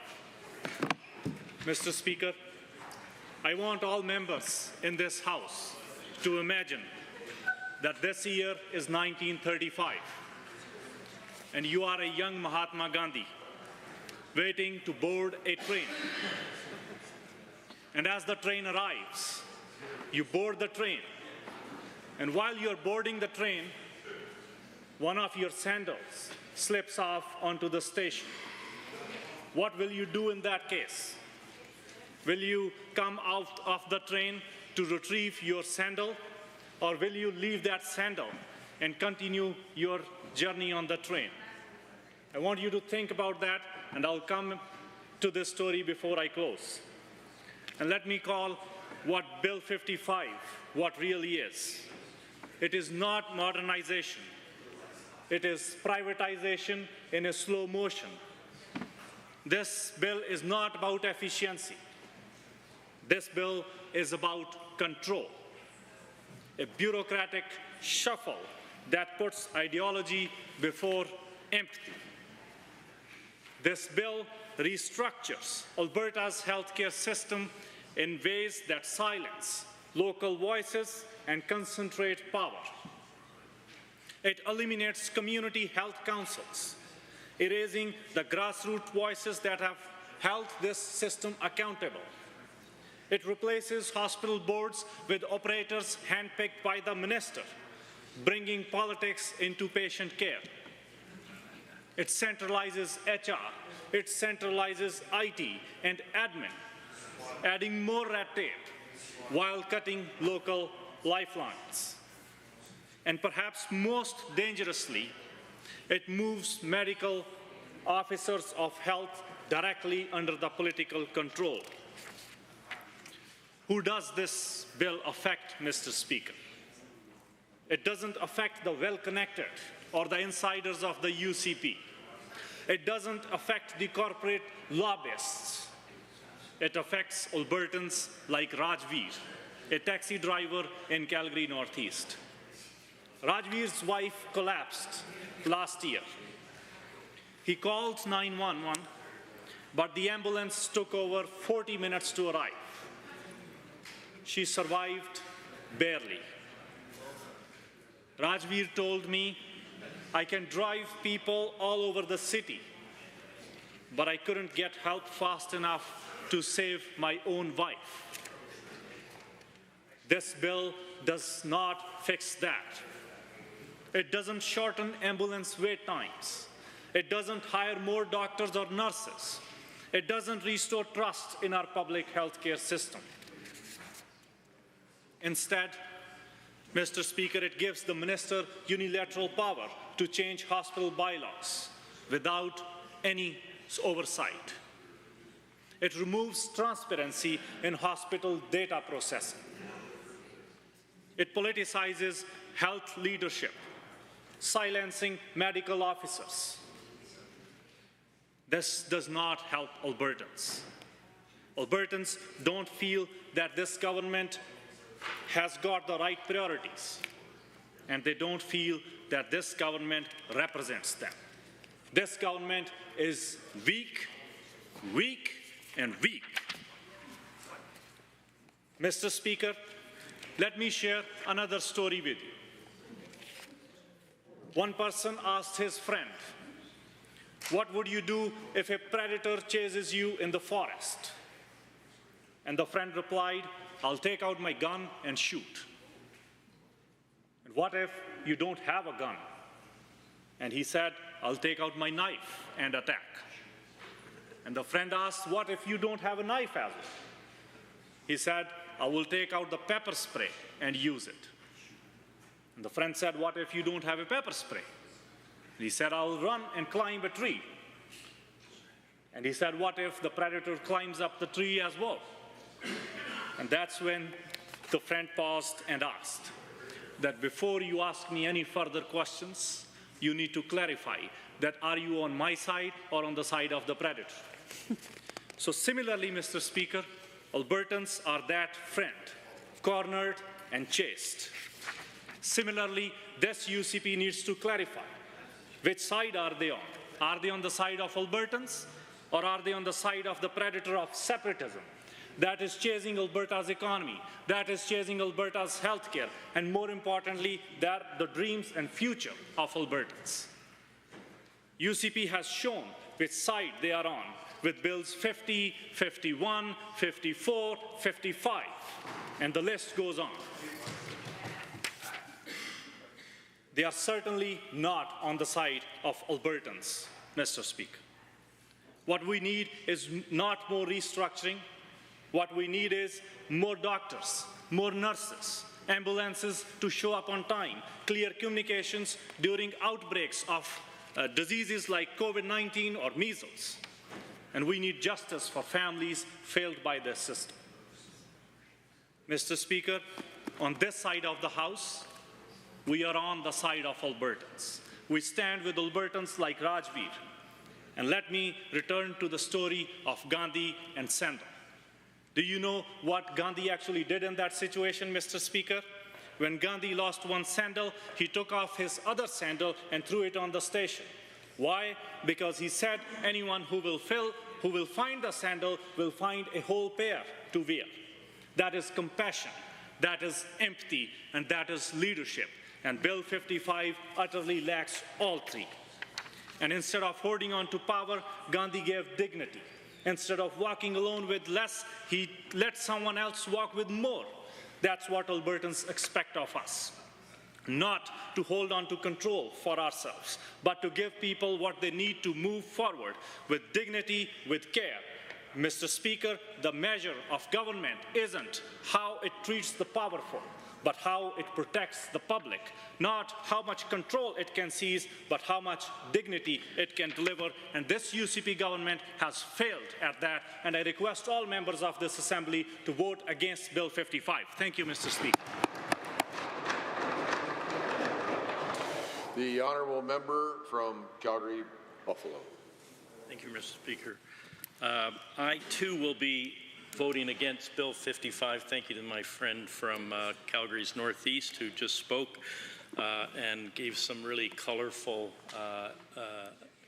examples, real-life examples of why this is not the bill to support.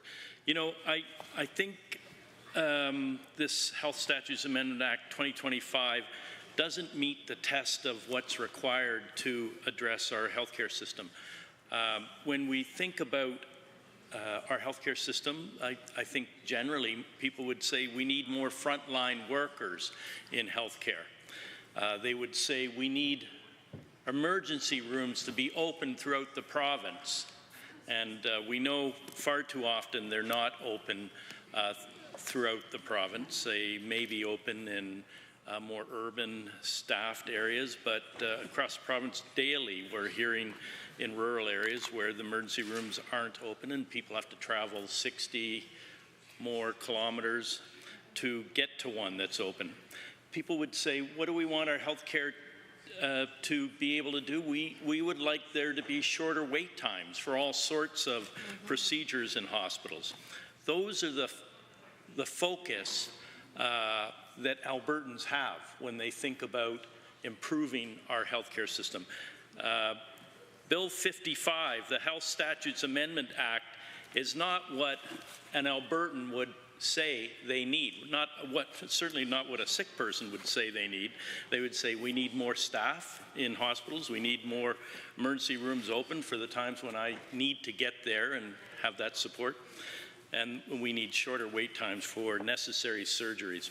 So this bill fails on all of those points because it doesn't address where Albertans are and where they want to be in terms of our healthcare system.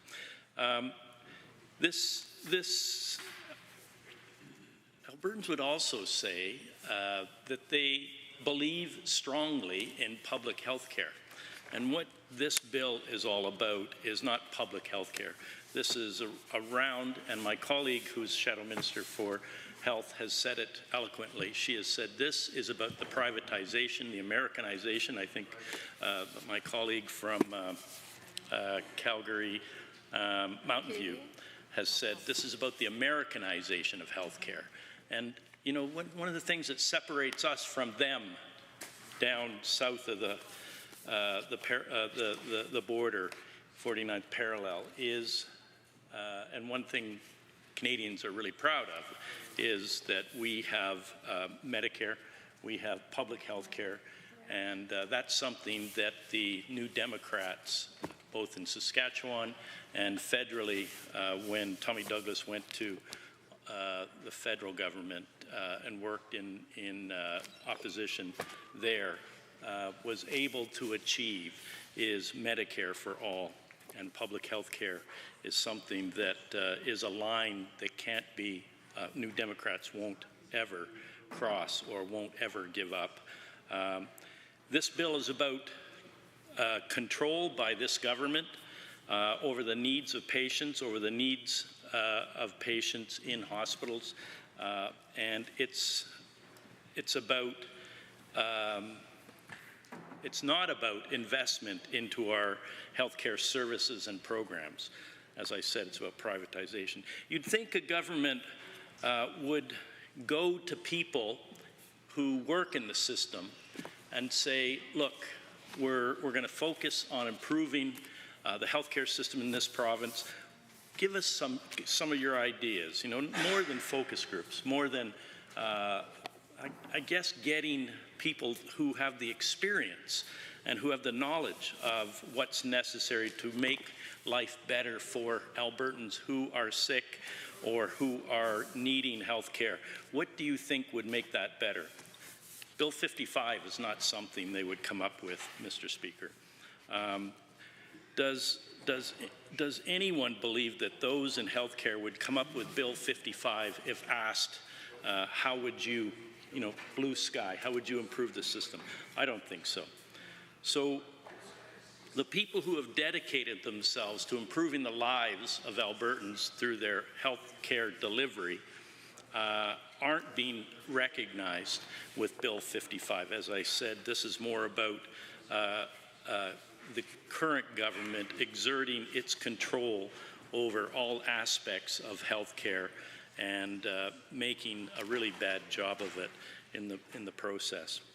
So corporations are identified throughout here as persons who can form hospitals, and corporations we know are in things like healthcare and other sectors for profit making. That's not public health care, because public health care is dedicated as a social good to improve the lives of the citizenry, not to skim off profits and see corporations mete that out to their investors. So, Mr. Speaker, I, like my colleagues on this side, believe that when governments are elected, they're to do good for the people that they serve, not for the corporations that want to make money off the people who are necessarily needing support for their healthcare needs.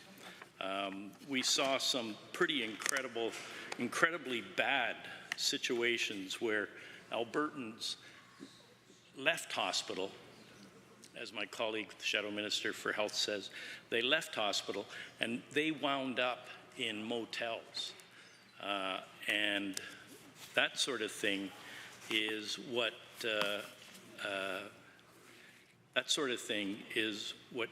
shows the kind of value that is placed on lives.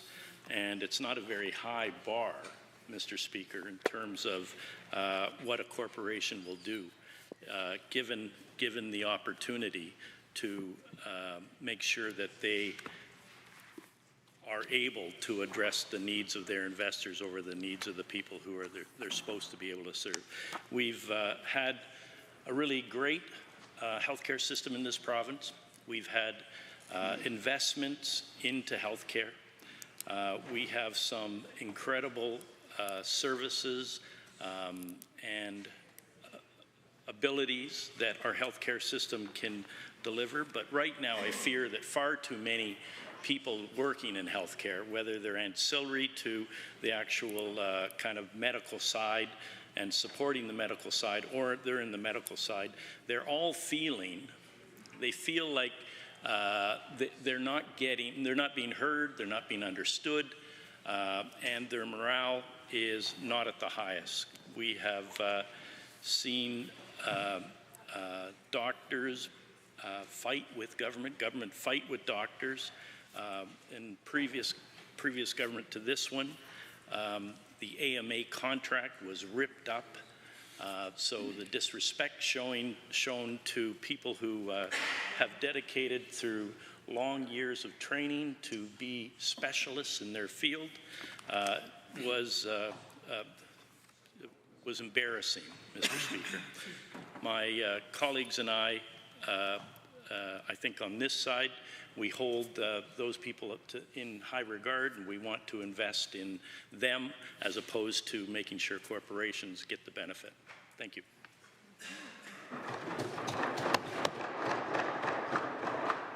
The honourable member for Edmonton Meadows. Thank you, Mr. Speaker, for the opportunity. Mr. Speaker, I specifically rose in this House to add my comments to Bill 55, Health Statutes Amendment Act 2025, on behalf of my constituents and the people who I met with in the last 4 or 5 days while we were debating on Bill 54.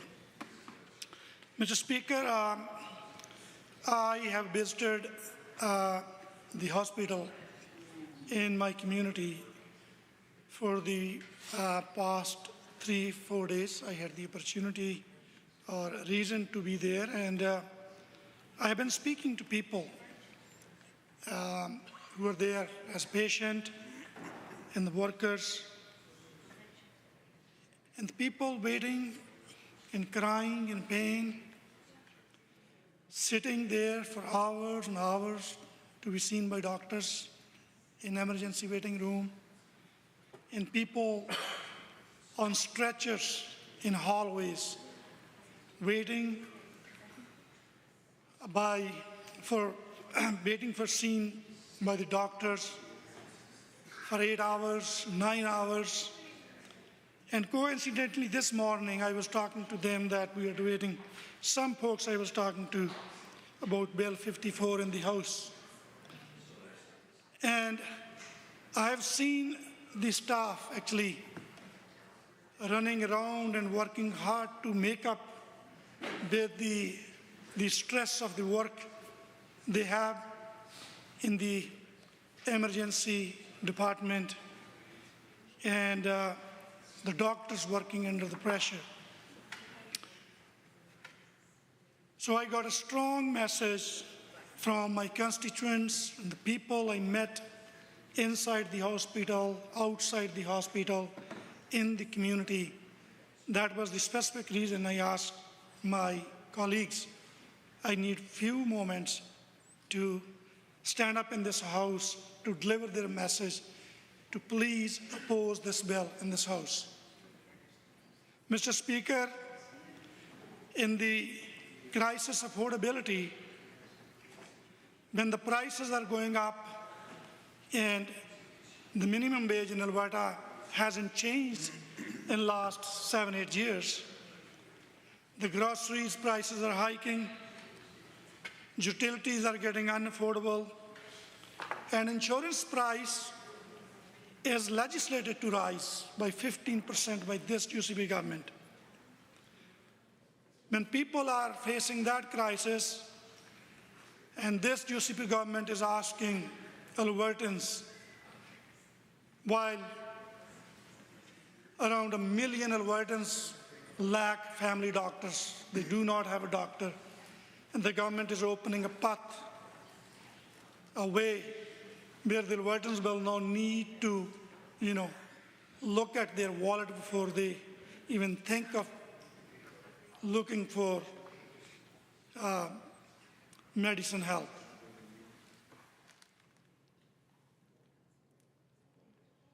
Mr. Speaker, this UCP government cancelled South Edmonton Hospital.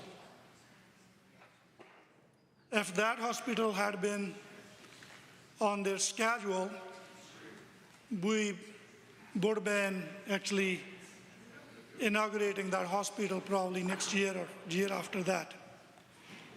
The hospital that had passed actually its first phase, and the hospital was ready to go to its next phase of $900 million. And this government canceled it without consultation and without reason. Knowingly, our healthcare facilities are overcrowded, and we are short of space, and we are short of staff. And people are struggling with life-threatening illnesses. Mr. Speaker, it's very wrong. We cannot allow this government to dismantle our public health care. Mr. Speaker, what I heard, Albertans will not let go this government unchecked. I strongly oppose this bill. Thank you.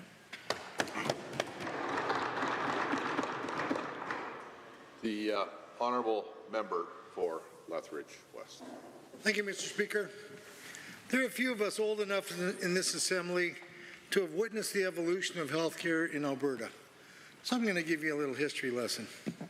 We once had local hospital boards and local health unit boards, which meant local healthcare decisions were made locally in order for timely response to local and emerging issues, with some big picture health decisions obviously coordinated by and made by Alberta Health. We evolved to regional health authorities in the 90s. That's 1990s, Mr. Speaker, which enabled residents of smaller municipalities within every region to have fair access to healthcare services across that region. It also led to the development of large regional hospitals accessible by all residents of a region. And those residents also had access to more specialized services in Calgary and Edmonton. And once again, Mr. Speaker, timely access to healthcare and timely local response to emerging issues. I dare say, Mr. Speaker, this system was the most effective and efficient for those of us living within the boundaries of the Chinook Regional Health Authority, because we were actually held up very often as the poster child for the way a health authority should be run. But then we blew that up, and we centralized the healthcare system, only because the Conservative government of the day decided that the regional health authorities were a bit too autonomous and had too much control. So we created Alberta Health, or we redid Alberta Health, which was to be the policy and regulatory body in Alberta Health Services, which became the operational body of the healthcare system. This was supposed to separate as much as possible the policy and operation sides of the system. Mr. Speaker, I provide that short history to contrast that with the disjointed system created by this UCP government. Let's fragment the healthcare system across several new operational entities: Acute Care Alberta, Primary Care Alberta, Assisted Living Alberta, which requires the creation of another entity to ensure system integration, and a new shared sector services agency to manage the back office administrative function, which seems to create more red tape, but hey, that can't be true because this is the government of red tape reduction. Let's also centralize operations and control of the system in Alberta Health. And related to this is updating provisions to ensure that sector ministers are responsible for approving hospital-related bylaws within their sector. Oh yeah, I forgot to mention that each of these entities above gets a sector minister, who's underneath the health minister. So they're not really a minister, they're just kind of a minister. They're semi. Does this mean that ministers of these entities, those ministers, they're creating hospital-related bylaws irrespective of what their colleagues create? Because remember I said the sector ministers are responsible for approving hospital-related bylaws within their sectors. Does this mean that the minister responsible for integration, I just made that up because it sounded right, make sure that these bylaws are compatible? How is this operationalized for hospital staff? More importantly, how does this make sense? But I digress. What else is being done to fragment the system? Let's make Alberta Health Services into just another service provider. Because as the UCP said, they had a monopoly on health services. Imagine that, Mr. Chair, or Mr. Speaker. The government department responsible for healthcare service delivery having a monopoly on health services. It boggles the mind. Current wording on page 90 of the bill enables the minister to designate a person other than a provincial health agency or provincial health corporation if the minister is satisfied that person can deliver health services in an approved hospital. Mr. Speaker, to define a person in the Business Corporations Act, corporations are considered persons in Alberta. So in this context, a person other than a provincial health agency or provincial health corporation is what we're talking about. The oversight minister in this, I'll get to my point in a second. The Minister of Health in this case is satisfied that the minute the person is capable of delivering hospital services in an approved hospital. It's also up to the minister to designate the person based on any other factors determined by that minister. And that minister has considered any recommendation by the Provincial Health Agency for the establishment of the health sector with respect to whether that person should be designated. You know what this sounds like, Mr. Speaker? Sounds like an awful lot like private operators operating our hospitals at the whim of the minister. Under the section called discharge or transfer of patients, hospital operators will be able to continue to transfer and discharge patients into motels, hotels, shelters, the street, whenever they feel like it. Because, of course, Mr. Speaker, discharging people to random places is part of every discharge treatment plan that facilitates the best health outcomes. No, what really isn't, because obviously it doesn't. Mr. Speaker, I can continue with more fulsome critique of this bill, but I must cede my time to my colleagues. But a few final thoughts. It's really unfortunate this bill does not create more physicians, fix wait times in ERs, reduce wait times for surgery and MRIs, which illustrates that this government does not seem to place timely and effective patient care at the top of its priorities. And, Mr. Speaker, it's truly unfortunate that this bill is an attempt by this government to concentrate decision-making in the hands of politicians versus allowing operational autonomy for medical professionals. I'm opposed to Bill 55, and it should be defeated.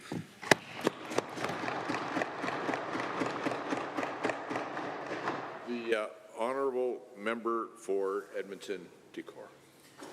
Thank you, Mr. Speaker. I rise tonight to speak against Bill 55, a bill that, under the pretext of administrative modernization, quietly lays the foundation for privatized hospital operations in Alberta. This bill amends 54 consequential acts across 19 ministries, a sweeping overhaul.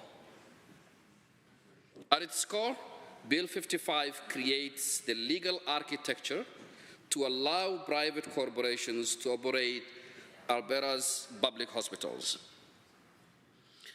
Alberta's public healthcare system is not perfect, but Albertans believe deeply in the principle that care should be based on need, not the ability to pay. Bill 55 quietly undermines the very principle. One of the most alarming provisions in this bill is the new section in the Provincial Health Agencies Act that allows the minister to designate any person or private corporations as an operator for approved hospitals. We're not talking about ancillary services or facility management or CSFs. We are talking about the operation and the delivery of hospital care. In Bill 55, as presented, there are no requirements for public accountability. There are no requirements for restrictions on profit motives, and there are no clear criteria for how or why a private entity would be chosen over a public entity. If the minister believes a person is capable, that's enough.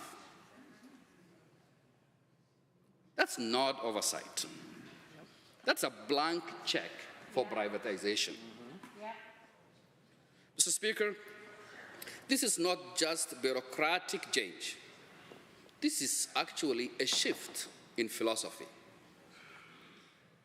Bill 55 paves the way for two-tiered system where one who can pay jumps the queue while others wait longer, leading differential health outcomes. Down the line, probably, I hope this is not the case, some of us will use this card. while others get a different one.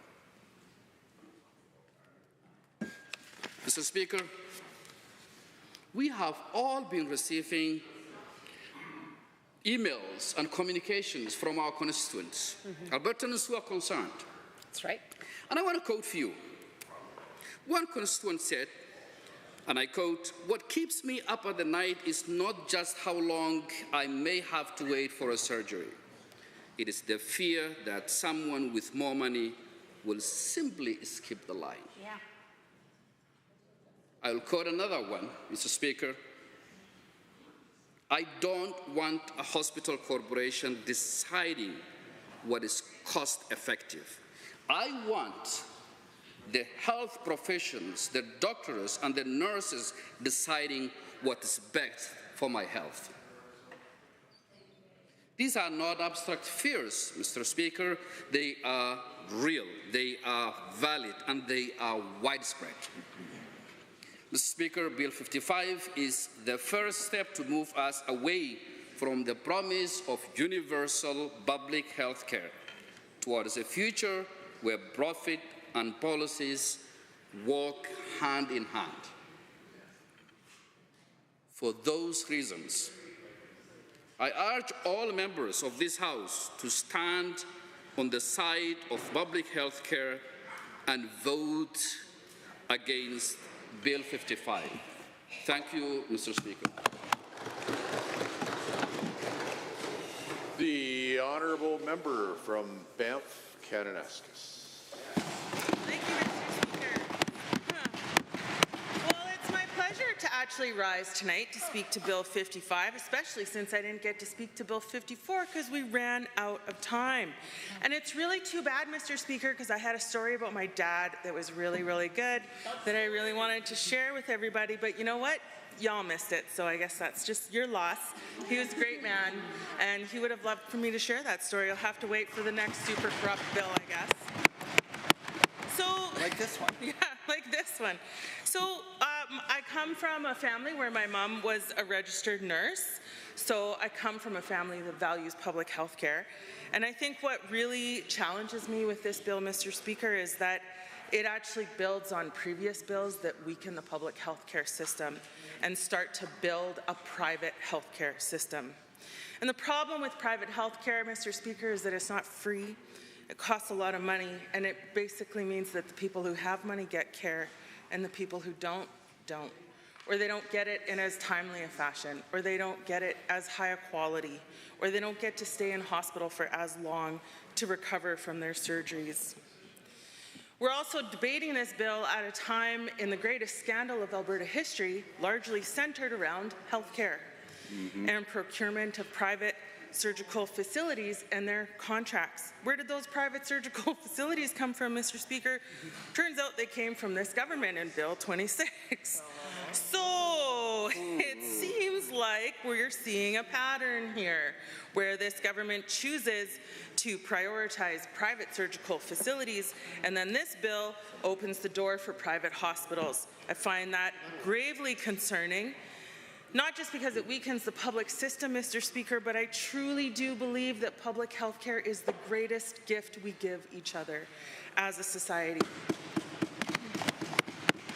It is one of the things that distinguishes us from the U.S. very, very clearly. Even when you talk to Americans, the one thing that they say that they think is different between Canada and the U.S. is our public health care. And I can think of a long list of reasons why we're different from the U.S., and I guess I could have shared some of those in my debate on Bill 54 too, but I didn't get to. You got time. It's okay. It's okay, I'll focus on this one, because this one's also a pile of garbage. So, so I want to say in this bill, there are provisions for the minister to designate hospital operators that the minister deems capable. Now, I find this language particularly concerning because the Minister of Health right now will not always be the Minister of Health. And so when we include subjective language in bills like the minister deems capable, that could mean something totally different several years from now when we have a different Minister of Health, probably an NDP minister. But, you know, I digress. So what is the criteria that is deemed capable for a hospital operator? And how can we be sure, based on the language in this bill, that that operator will not be a private person or a private entity, essentially creating a private hospital? The other part of this bill, Mr. Speaker, is that it allows for the decisions of discharge of patients from these private hospitals to not actually be coming from healthcare professionals, but be coming from the administrators of the building. Administrators in a private hospital that operates like a business may not have the best interests of the patient in mind, Mr. Speaker, and healthcare should always be about the patient. It should not be about the operator. It should not be about the business. It should be about taking care of people. This bill does not take care of people. It dismantles what is honestly our best social system. And it's disgusting. It's like, it's just really gross. So, with the current allegations of corruption, whether they're true or whether they're not, we don't know, because there's not going to be a public inquiry. There'll be all these other investigations that are quasi-good or quasi-real, and the results may or may not be public, and people may or may not testify. Anyway, with all of those current allegations, Mr. Speaker, I find it very difficult to trust this government to provide any kind of meaningful public health care that actually serves the people. But what I do think is possible is that this bill does allow for private hospital facilities, and then I start to think, well, what does that mean? Does that mean that we'll have a series of Moorish hospitals scattered around Alberta with a whole bunch of Turkish Tylenol and useless PPE and big warehouses and, you know, a couple surgical rooms, I guess? We'll throw those in because we're related to those private surgical facilities. Is this the system that we're trying to set up to serve Albertans? I sure hope not, but it definitely makes me think about it. Bill 55 should have at least been amended to ensure private hospital operators are not permitted, and it wasn't. And I've heard the minister stand here and talk about all of the consultations that her ministry has conducted around healthcare over the last year, and that is true. And I have attended those consultations in my riding, and this idea of privatized hospital operators was not consulted on. The idea of refocusing healthcare into 4 different buckets was also not consulted on. So it's pretty difficult and a little bit jarring for me to sit here and listen to the minister talk about the great consultation she's been doing, or her ministry has been doing, when they haven't asked the right questions. They haven't actually asked people what they think about this. They're just throwing it out there and ramming it through with time allocation, not giving us a chance to debate it, and not adequately consulting the public or healthcare professionals in the development of these pieces of legislation. Bill 30 in 2020 lowered the bar for private clinics and private surgical facilities, and now we're seeing what happens with that. Earlier today, I tabled a letter from an anesthesiologist who lives in my riding, who's being forced to work in private surgical clinics instead of working in the public system, because that's where she's being directed to work. So rather than serving the public, rather than public hospitals having operating rooms that are actually operating on people, we're funneling resources towards private surgical facilities and then literally boasting about how many more surgeries they're doing. The spin, Mr. Speaker, that we have to sit through in question period, acting as if healthcare is being improved under this government's watch, kind of makes me puke in my mouth a little bit. Yeah, oh, well, just being truthful over here. The reality is, Mr. Speaker, Albertans want publicly funded and publicly delivered healthcare that meets the needs of their families and loved ones. They want accountability, honesty, and transparency, not just in healthcare, but across this government as a whole, and they're not getting it anywhere. So I guess Albertans will just have to wait until we have an NDP government who can actually deliver on accountability, honesty, and transparency, and make sure that our public healthcare system stays public.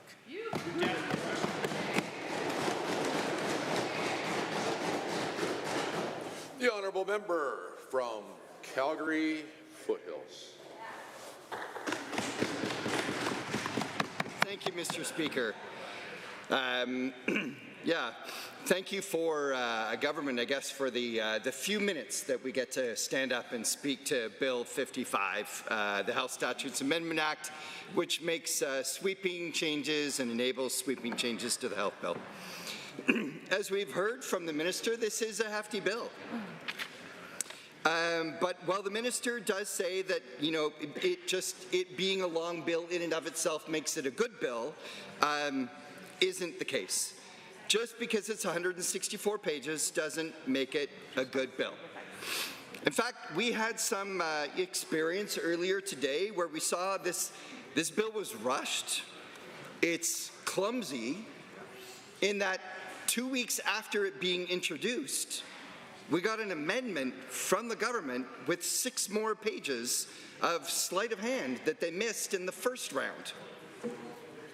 And that's not uncommon for this government, Mr. Speaker.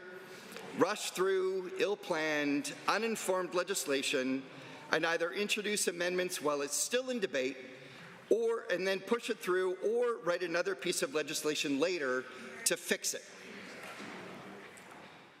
The minister tells us also that there's really no need to debate the clauses of the bill because they're relatively innocuous. They just make some simple changes. She'd like us to believe that the 47 acts were revised simply to exchange the words regional health authority for provincial health agency. And I'm thankful for the minister to pointing me to specific items in the bill to actually look at more closely to see whether or not this was the case. And, so let's take a look and ask a couple of more questions. Let's look at page 27, section 24(2)A, and ask some questions about the changes that were being made. The minister might, if given the chance, tell us that this is simply preamble in a previous act. And why would we care about what we find in the preamble, Mr. Chair? But in amending the preamble, provincial health agencies that have replaced regional health authorities will not, as regional health authorities did, assess the health needs of the population, determine priorities, allocate resources, and ensure reasonable access to those services. So as my colleague from Calgary Northeast so eloquently pointed out, Bill 55 takes away local voices. And in taking away those local voices, it appears that we apparently no longer need to assess needs, determine priorities, allocate resources, or ensure access. I guess these things are no longer important in healthcare. And I don't think any of us should be surprised with these small changes, given that this is a government that is systematically dismantling both planning and reporting on government services across the board. Yeah. So it's no surprise to see it here in Bill 55. And these changes were reinforced on page 81 of the bill, where the Provincial Health Agencies Act is amended to remove all regional input into establishing targets for health, as well as the allocation of financial, human, and physical resources. Does the minister care at all about healthcare planning? Or is she just too busy shuffling deck chairs, firing senior administration and board members to be concerned with something so trivial as healthcare planning? Previously, that Calgary Zone had developed a Calgary Zone healthcare plan, providing strategic direction for the next 15 years. And one might wonder now with Bill 55 and this act removing regional work, placing all of that work in central control, Does the 15-year strategic plan of the Calgary zone still have any relevance? Are we still looking at that?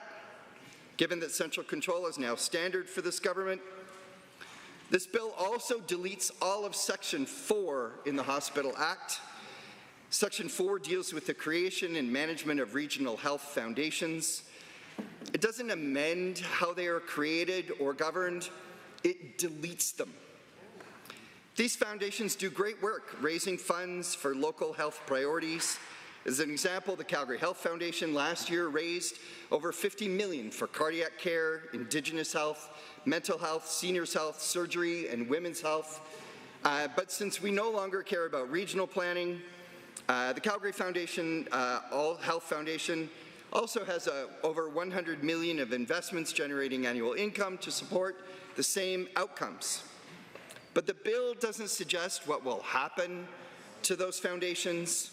It doesn't replace the language governing health hospital foundations. It simply deletes it, leaving us all to wonder, what will we be doing? I don't know, maybe it's going to be somewhere mysteriously in the regulations like every other piece of legislation this government puts forward. I already noted in this debate that Bill 59 removed the language about regional health authorities, assessing needs, determining priorities, allocating resources. Is this all now under the direction of the minister? And I'll remind this House, that same minister that's at the center of the corrupt care scandal, which alleges that this minister took direct control over purchasing decisions that directed hundreds of millions in contracts to political insiders. How can we trust this minister and this government? And how can we agree to a bill that places even more authority in the control of this minister?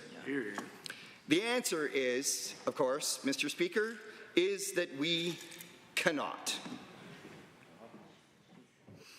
Now let's talk about the minister denying that this bill opens the door for further private sector delivery in our healthcare system.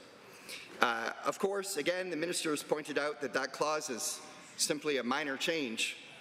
The clause that changes the management of hospitals to operators, a vague, open-ended word that could result in hospitals being run by non-government operators.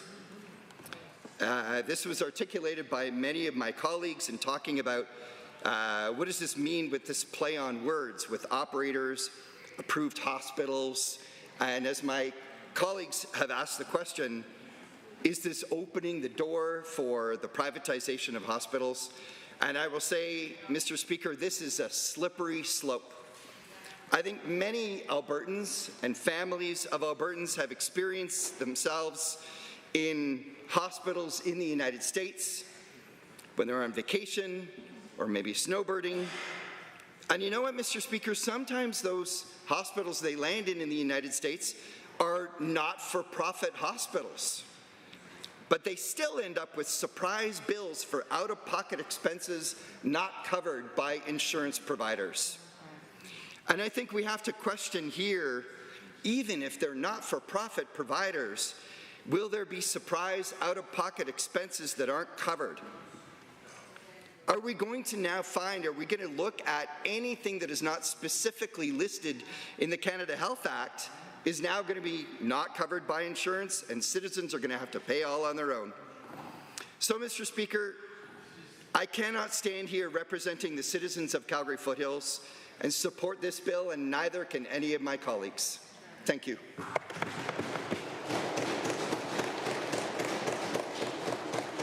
The honourable member from Edmonton, Glenora. Thank you very much, Mr. Speaker. And thank you to Kapanen for scoring before I had an opportunity to speak to this bill so that my mom can tune in to watch. I'd like to begin by introducing a hoist.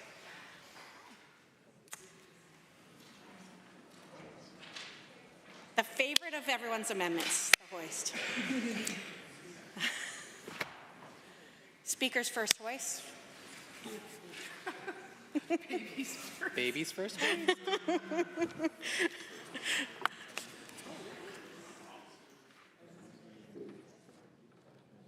Honourable Honourable members, this amendment will be known as Amendment HA1. Much. I will start by recapping some of the amazing things we've heard tonight and just in this last hour because the government's brought in time allocation. So to all of my colleagues who've spoken in other readings, thank you so much. And for those who didn't have an opportunity to say what they want to say, shame on the government. Shame on the government for bringing in such a heavy-handed bill at the last opportunity during the session and for ramming it through so quickly. But thank you to my colleagues tonight for speaking Calgary Northeast about Gandhi and his focus on compassion and care and how that relates to the values that we should all be delivering in public health care. Thank you to the member for Calgary Buffalo for talking about the corporatization of healthcare that is underway in this bill. At the beginning of the session, we talked about cuts, chaos, and corruption, and now we have yet more C's, including cruelty and corporatization. Definitely not something that the Premier or any member of the government campaigned on in the last provincial election.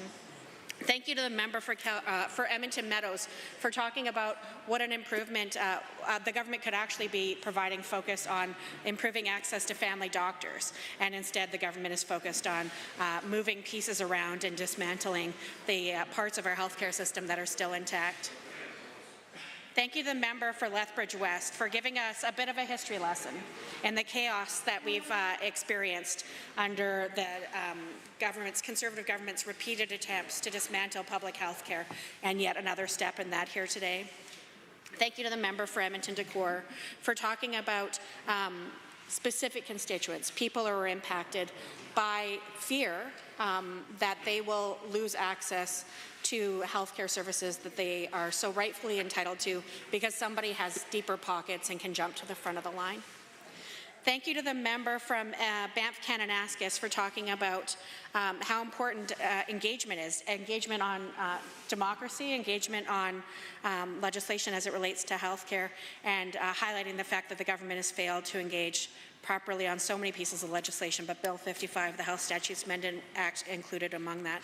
And thank you to the member for Calgary Foothills for talking about the importance of regional voices and making sure that that we have local decisions made by folks in those local areas, not by one minister in one office. And I say this as the former health minister. When the then Premier, Rachel Notley, called me and told me that I'd be her health minister, it wasn't an ask, it was a tell. And I remember saying, thank you, Premier, can you tell me why you think I'll be successful in that role?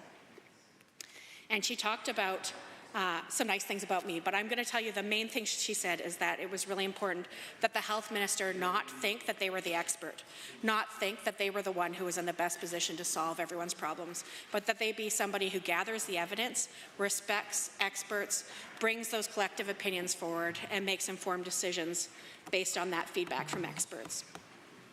And I knew I could do that. I knew I could work with others and bring forward experts. I had very early on in my time as health minister, honor of hiring Dr. Karen Rimsrud as the Chief Medical Officer of Health. And I have to say that was a big role and a big responsibility that she took on. And I am so grateful that she was there when we found things like the Domtar site in northeast Edmonton that had contaminated soil, and the importance of what I thought the right thing to do was to inform everyone who lived in that area of the potential impacts and the fact that we found this and that we were acting on it.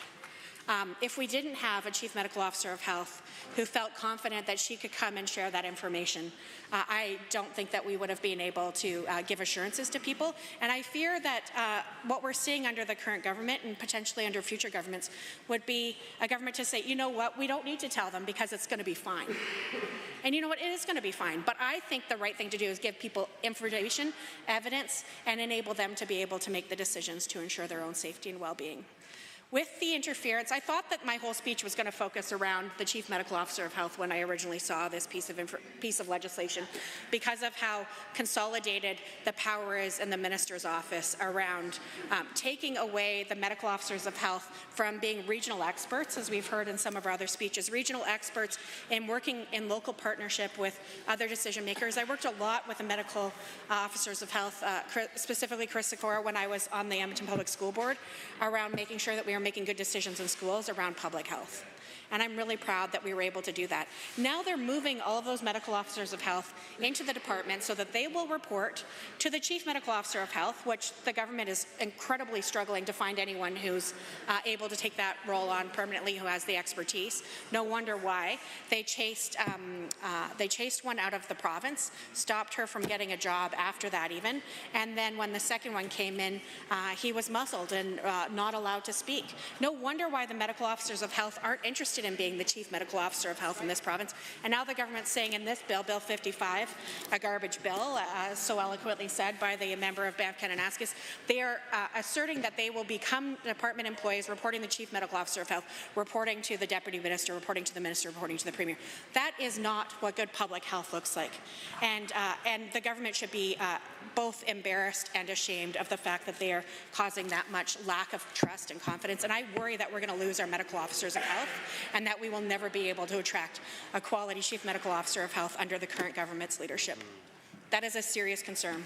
And so is the extreme privatization that this opens the door to. Mr. Speaker, the fact that the government brought this in among the final days of the sitting of the legislature, their final bill, the fact that the government has brought in closure at every stage to move this through, I think speaks to the fact that they don't want Albertans to know what's in it. Right. They don't want Albertans to know that they are creating opportunities for corporations to come in and take ownership of our incredibly important public health facilities. And I will say, for anyone living in a rural riding, your hospital is not profitable. It shouldn't be profitable, and most hospitals in urban settings aren't profitable either. They shouldn't be profitable. Where people have found opportunities to make money in the past in other jurisdictions is off private surgical centres. And boy, oh boy, in Alberta, have they ever made money off private surgical centres. That has been under the current government. There was some unparliamentary language used to describe these contracts, but I will instead say sweet, sweet contracts. Like, if you own the private surgical centre, you are making some sweet, sweet profits, great profit margins. And there are members in the government caucus who are also in the front bench who've written letters, actually 2 cabinet ministers now. It used to be a cabinet minister from Fort McMurray, a parliamentary secretary from West Yellowhead, who's now a cabinet minister, and a private member from Fort McMurray who wrote letters promoting the expansion of private for-profit opportunities. Websites where the people selling shares into these organizations said, don't worry, you will double your profits or more in the first 5 years alone. There's so much money to be made on private health care. And how did the Premier react? She added them to even higher positions of authority within her own caucus. That is, nobody on the other side should be proud and cheering for private health care, especially a member for Lac St. Anne Parkland, who's supposed to be the whip and who's supposed to be in this place bringing decorum to it, and instead is bringing in garbage legislation that is going to privatize health care.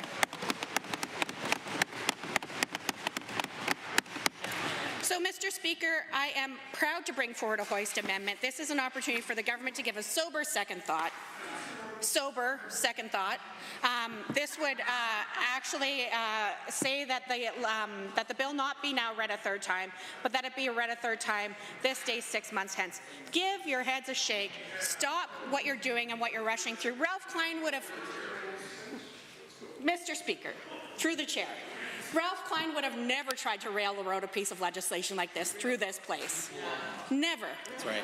He made lots of other bad decisions, but he would have never tried to blindside Albertans. He tried to convince them that two-tiered health care was right. And it is interrupt, honourable member.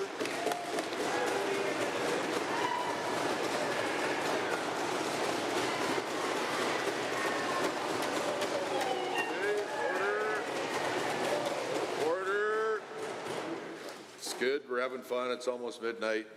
Thank you.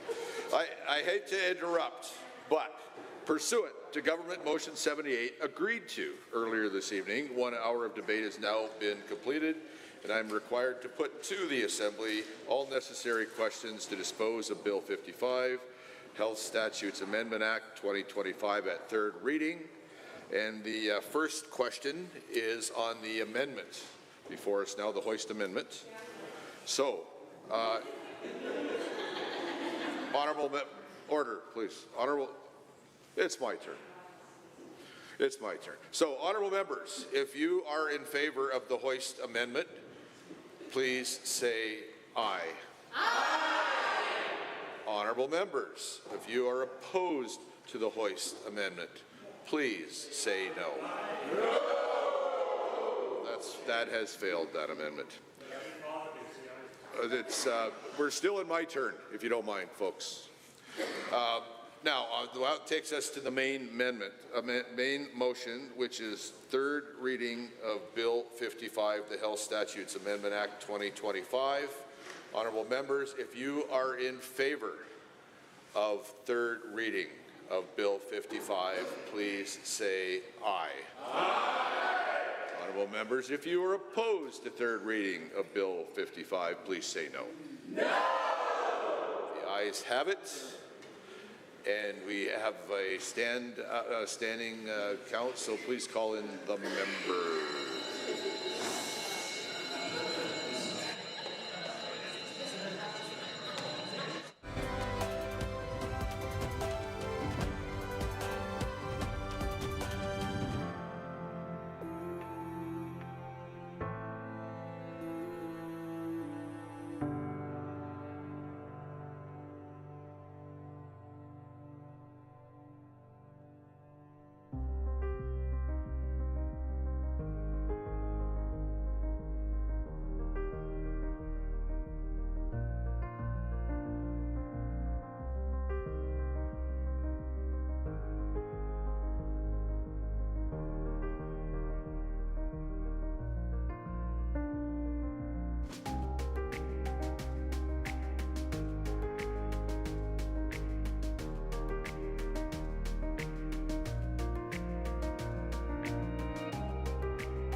Honourable members, if you are in favour of third reading of Bill 55, the Health Statutes Amendment Act 2025, please now stand.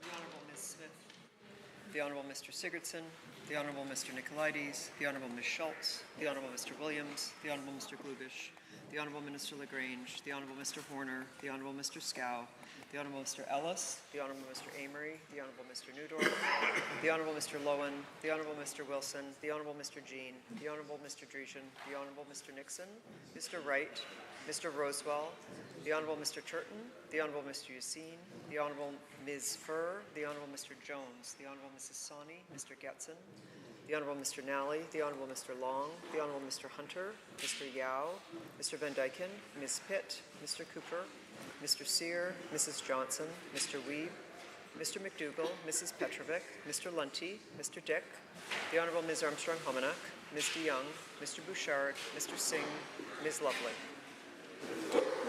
Honourable members, if you are opposed to the third reading of Bill 55, please now stand. Honourable Ms. Gray, Mr. Haji, Ms. Al-Junaid, Member Arcand Paul, the Honourable Mr. Mr. Sabir, the Honourable Member Hoffman, Mr. Ip, Member Calahoo Stonehouse, the Honourable Mr. Egan, Mr. Ellingson, Member El Maligi, Mr. Shepherd, Ms. Sweet, Ms. Wright, Member Brar, Member Arameko, Ms. Chapman, Member Kayende, Member Hoyle, Mr. Kozowski, the Honourable Ms. Ganley, Member Batten, Ms. Hayter, Member Irwin, Ms. Renault, Member Tejada, Member Beaupre, the Honourable Mr. Schmidt, the Honourable Member Ceci, the Honourable Ms. Sigurdsson, Ms. Goring, Mr. Diol, Mr. Dack, Member Miyashiro, Dr. Metz. Mr. Speaker, total for the motion 44, total against 35. Motion is carried. Health Statutes Amendment Act 2025 is now read a third time. The Honourable Government House Leader. Thank you, Mr. Speaker. I rise to request unanimous consent of the Assembly that notwithstanding Standing Order 77-1, we move immediately to third reading of Bill PR 5. Honourable members, the Honourable Government House Leader has asked for unanimous consent to move to Bill PR 5. I will only ask one question. Does any of the honourable members object? Hearing none, that is carried. Honourable Government House Leader, oh, sorry, pardon me, my bad. Under private bills for third reading, Bill PR 5, Member Miyashiro. Honourable member from Lethbridge West. Thank you. Thank you, Mr. Speaker. I rise to move third reading of Bill PR 5, Community Foundation of Lethbridge and Southwestern Alberta Act.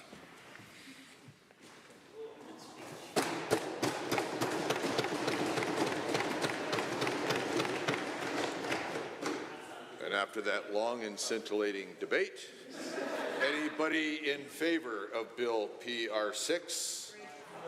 PR 5. See, that's what I could feel the love. Everybody in favor of PR 5, please say aye. Aye. Anyone opposed, please say no. The ayes have it. Bill PR 5, Community Foundation of Lethbridge and Southwestern Alberta Act is now read a third time. The Honourable Government House Leader. Thank you, Mr. Speaker. Now that is how you give a third reading speech right there. Mr. Speaker, I rise to request unanimous consent of the Assembly that notwithstanding Standing Order 77-1, we move immediately to third reading of Bill PR 6. The Honourable Government House Leader has moved unanimous consent to continue with Bill PR 6 for the next reading. All in favor, please say aye. Aye. All opposed, please say no. The ayes have it. Under private bills for third reading, Bill PR 6, Bourbon University Amendment Act 2025, Mrs. Johnson. The Honourable Member from Lacombe-Pinoka. Thank you, Mr. Speaker. I rise to move third reading of Bill PR 6, Bourbon University Amendment Act 2025. Thank you. Even better.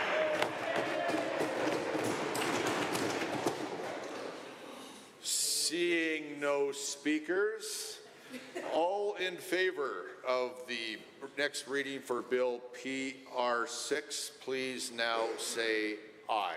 Aye. All opposed to the next reading of Bill PR 6, please say no. I'm giving this one to the ayes. Bill PR 6, Bourbon University Amendment Act 2025 is now read a third time.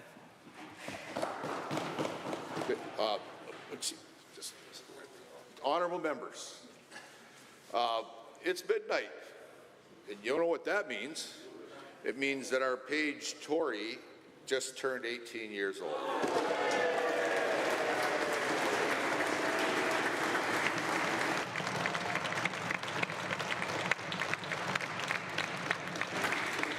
Which means Tory can do anything she wants within the laws of this province and this country. Happy birthday. Happy birthday! No, let's just...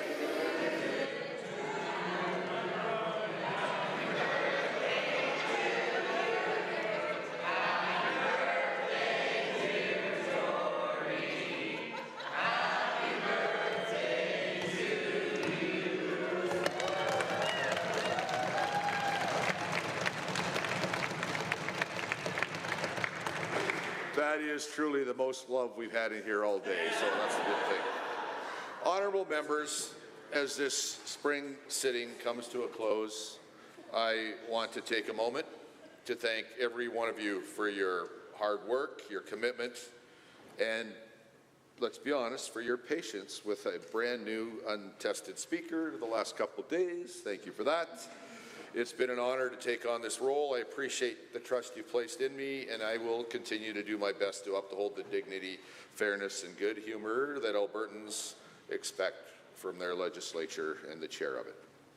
To the government House Leader, the official opposition House Leader, the leadership of all the parties, and to each and every member in this chamber, thank you for your service to Albertans. The strength of our democracy depends not just on passionate debate, but on cooperation, discipline, and mutual respect, even when we strongly disagree. Everybody in this room has shown all of that and more. Thank you. Of course, none of this happens without the dedicated professionals who support all of our work. Thank you to our table officers that have,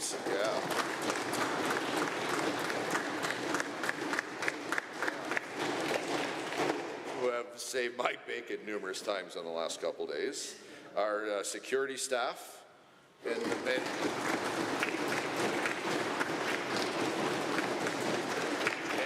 the many other teams behind the scenes. Thank you to those in administration, the library, the legislature cafeteria, our communications office. You all you people carry a heavy load, very often without recognition, and I want you to know that your efforts are truly appreciated by the elected members here in Alberta.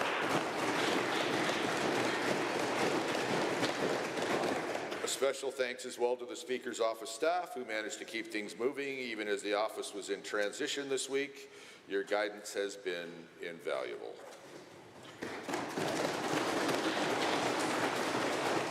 Over the course of this session, there's been serious debate, thoughtful exchange, a few late nights, a bit of levity, and a bit of other, and the work hasn't always been easy, but it's important work, and it's meaningful to the roughly 5 million Albertans whom we serve. So as we all return to our communities, whether near or far, I hope that we carry with us a sense of pride in what's been done and in the efforts that we've put forward. And I wish all of us a bit of rest in the days ahead because we have had some long nights. Alberta will be waiting for you, and I expect there will be a few town halls and barbecues, and I hope they go well for everybody and that you enjoy them. With that, honourable members, in fact, I think I got to let the honourable government House Leader speak before I finish that sentence. Well, thank you, Mr. Speaker. Before I begin, I would say, how about them Oilers?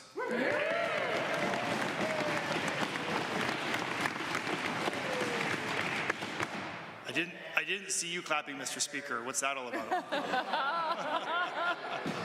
Good story needs a hero and a villain, honourable House Leader. Well, it's good to see the boys are buzzing, but there's still a big slate ahead. Mr. Speaker, I would say in closing, I want to thank the Premier. I want to thank the Speaker's office, past and present. I want to thank you, Speaker, for taking on this role. I also want to thank the LASS for all their diligent work keeping us safe, the table officers, the page, of course, Hansard, who's here for every single word of this. I want to thank my House Leader team. I'd like to thank the Opposition House Leader team. Also, I want to basically finish by thanking all members of the Assembly for the diligent work, except the member from Olds, Didsbury, Three Hills. Mr. Speaker, how many standing ovations can you get? Like, would you just leave already?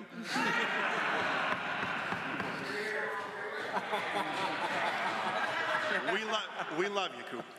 All that to say that I wish everyone a very safe and happy summer. Enjoy it with your families, your constituents, and friends. But with that, pursuant to Government Motion 74, I wish to advise the Assembly that the business of the 2025 spring sitting is now concluded.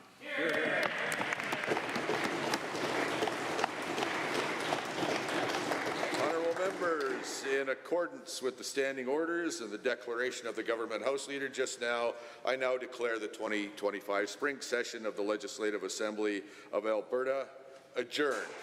And I wish you all well and all safe travels.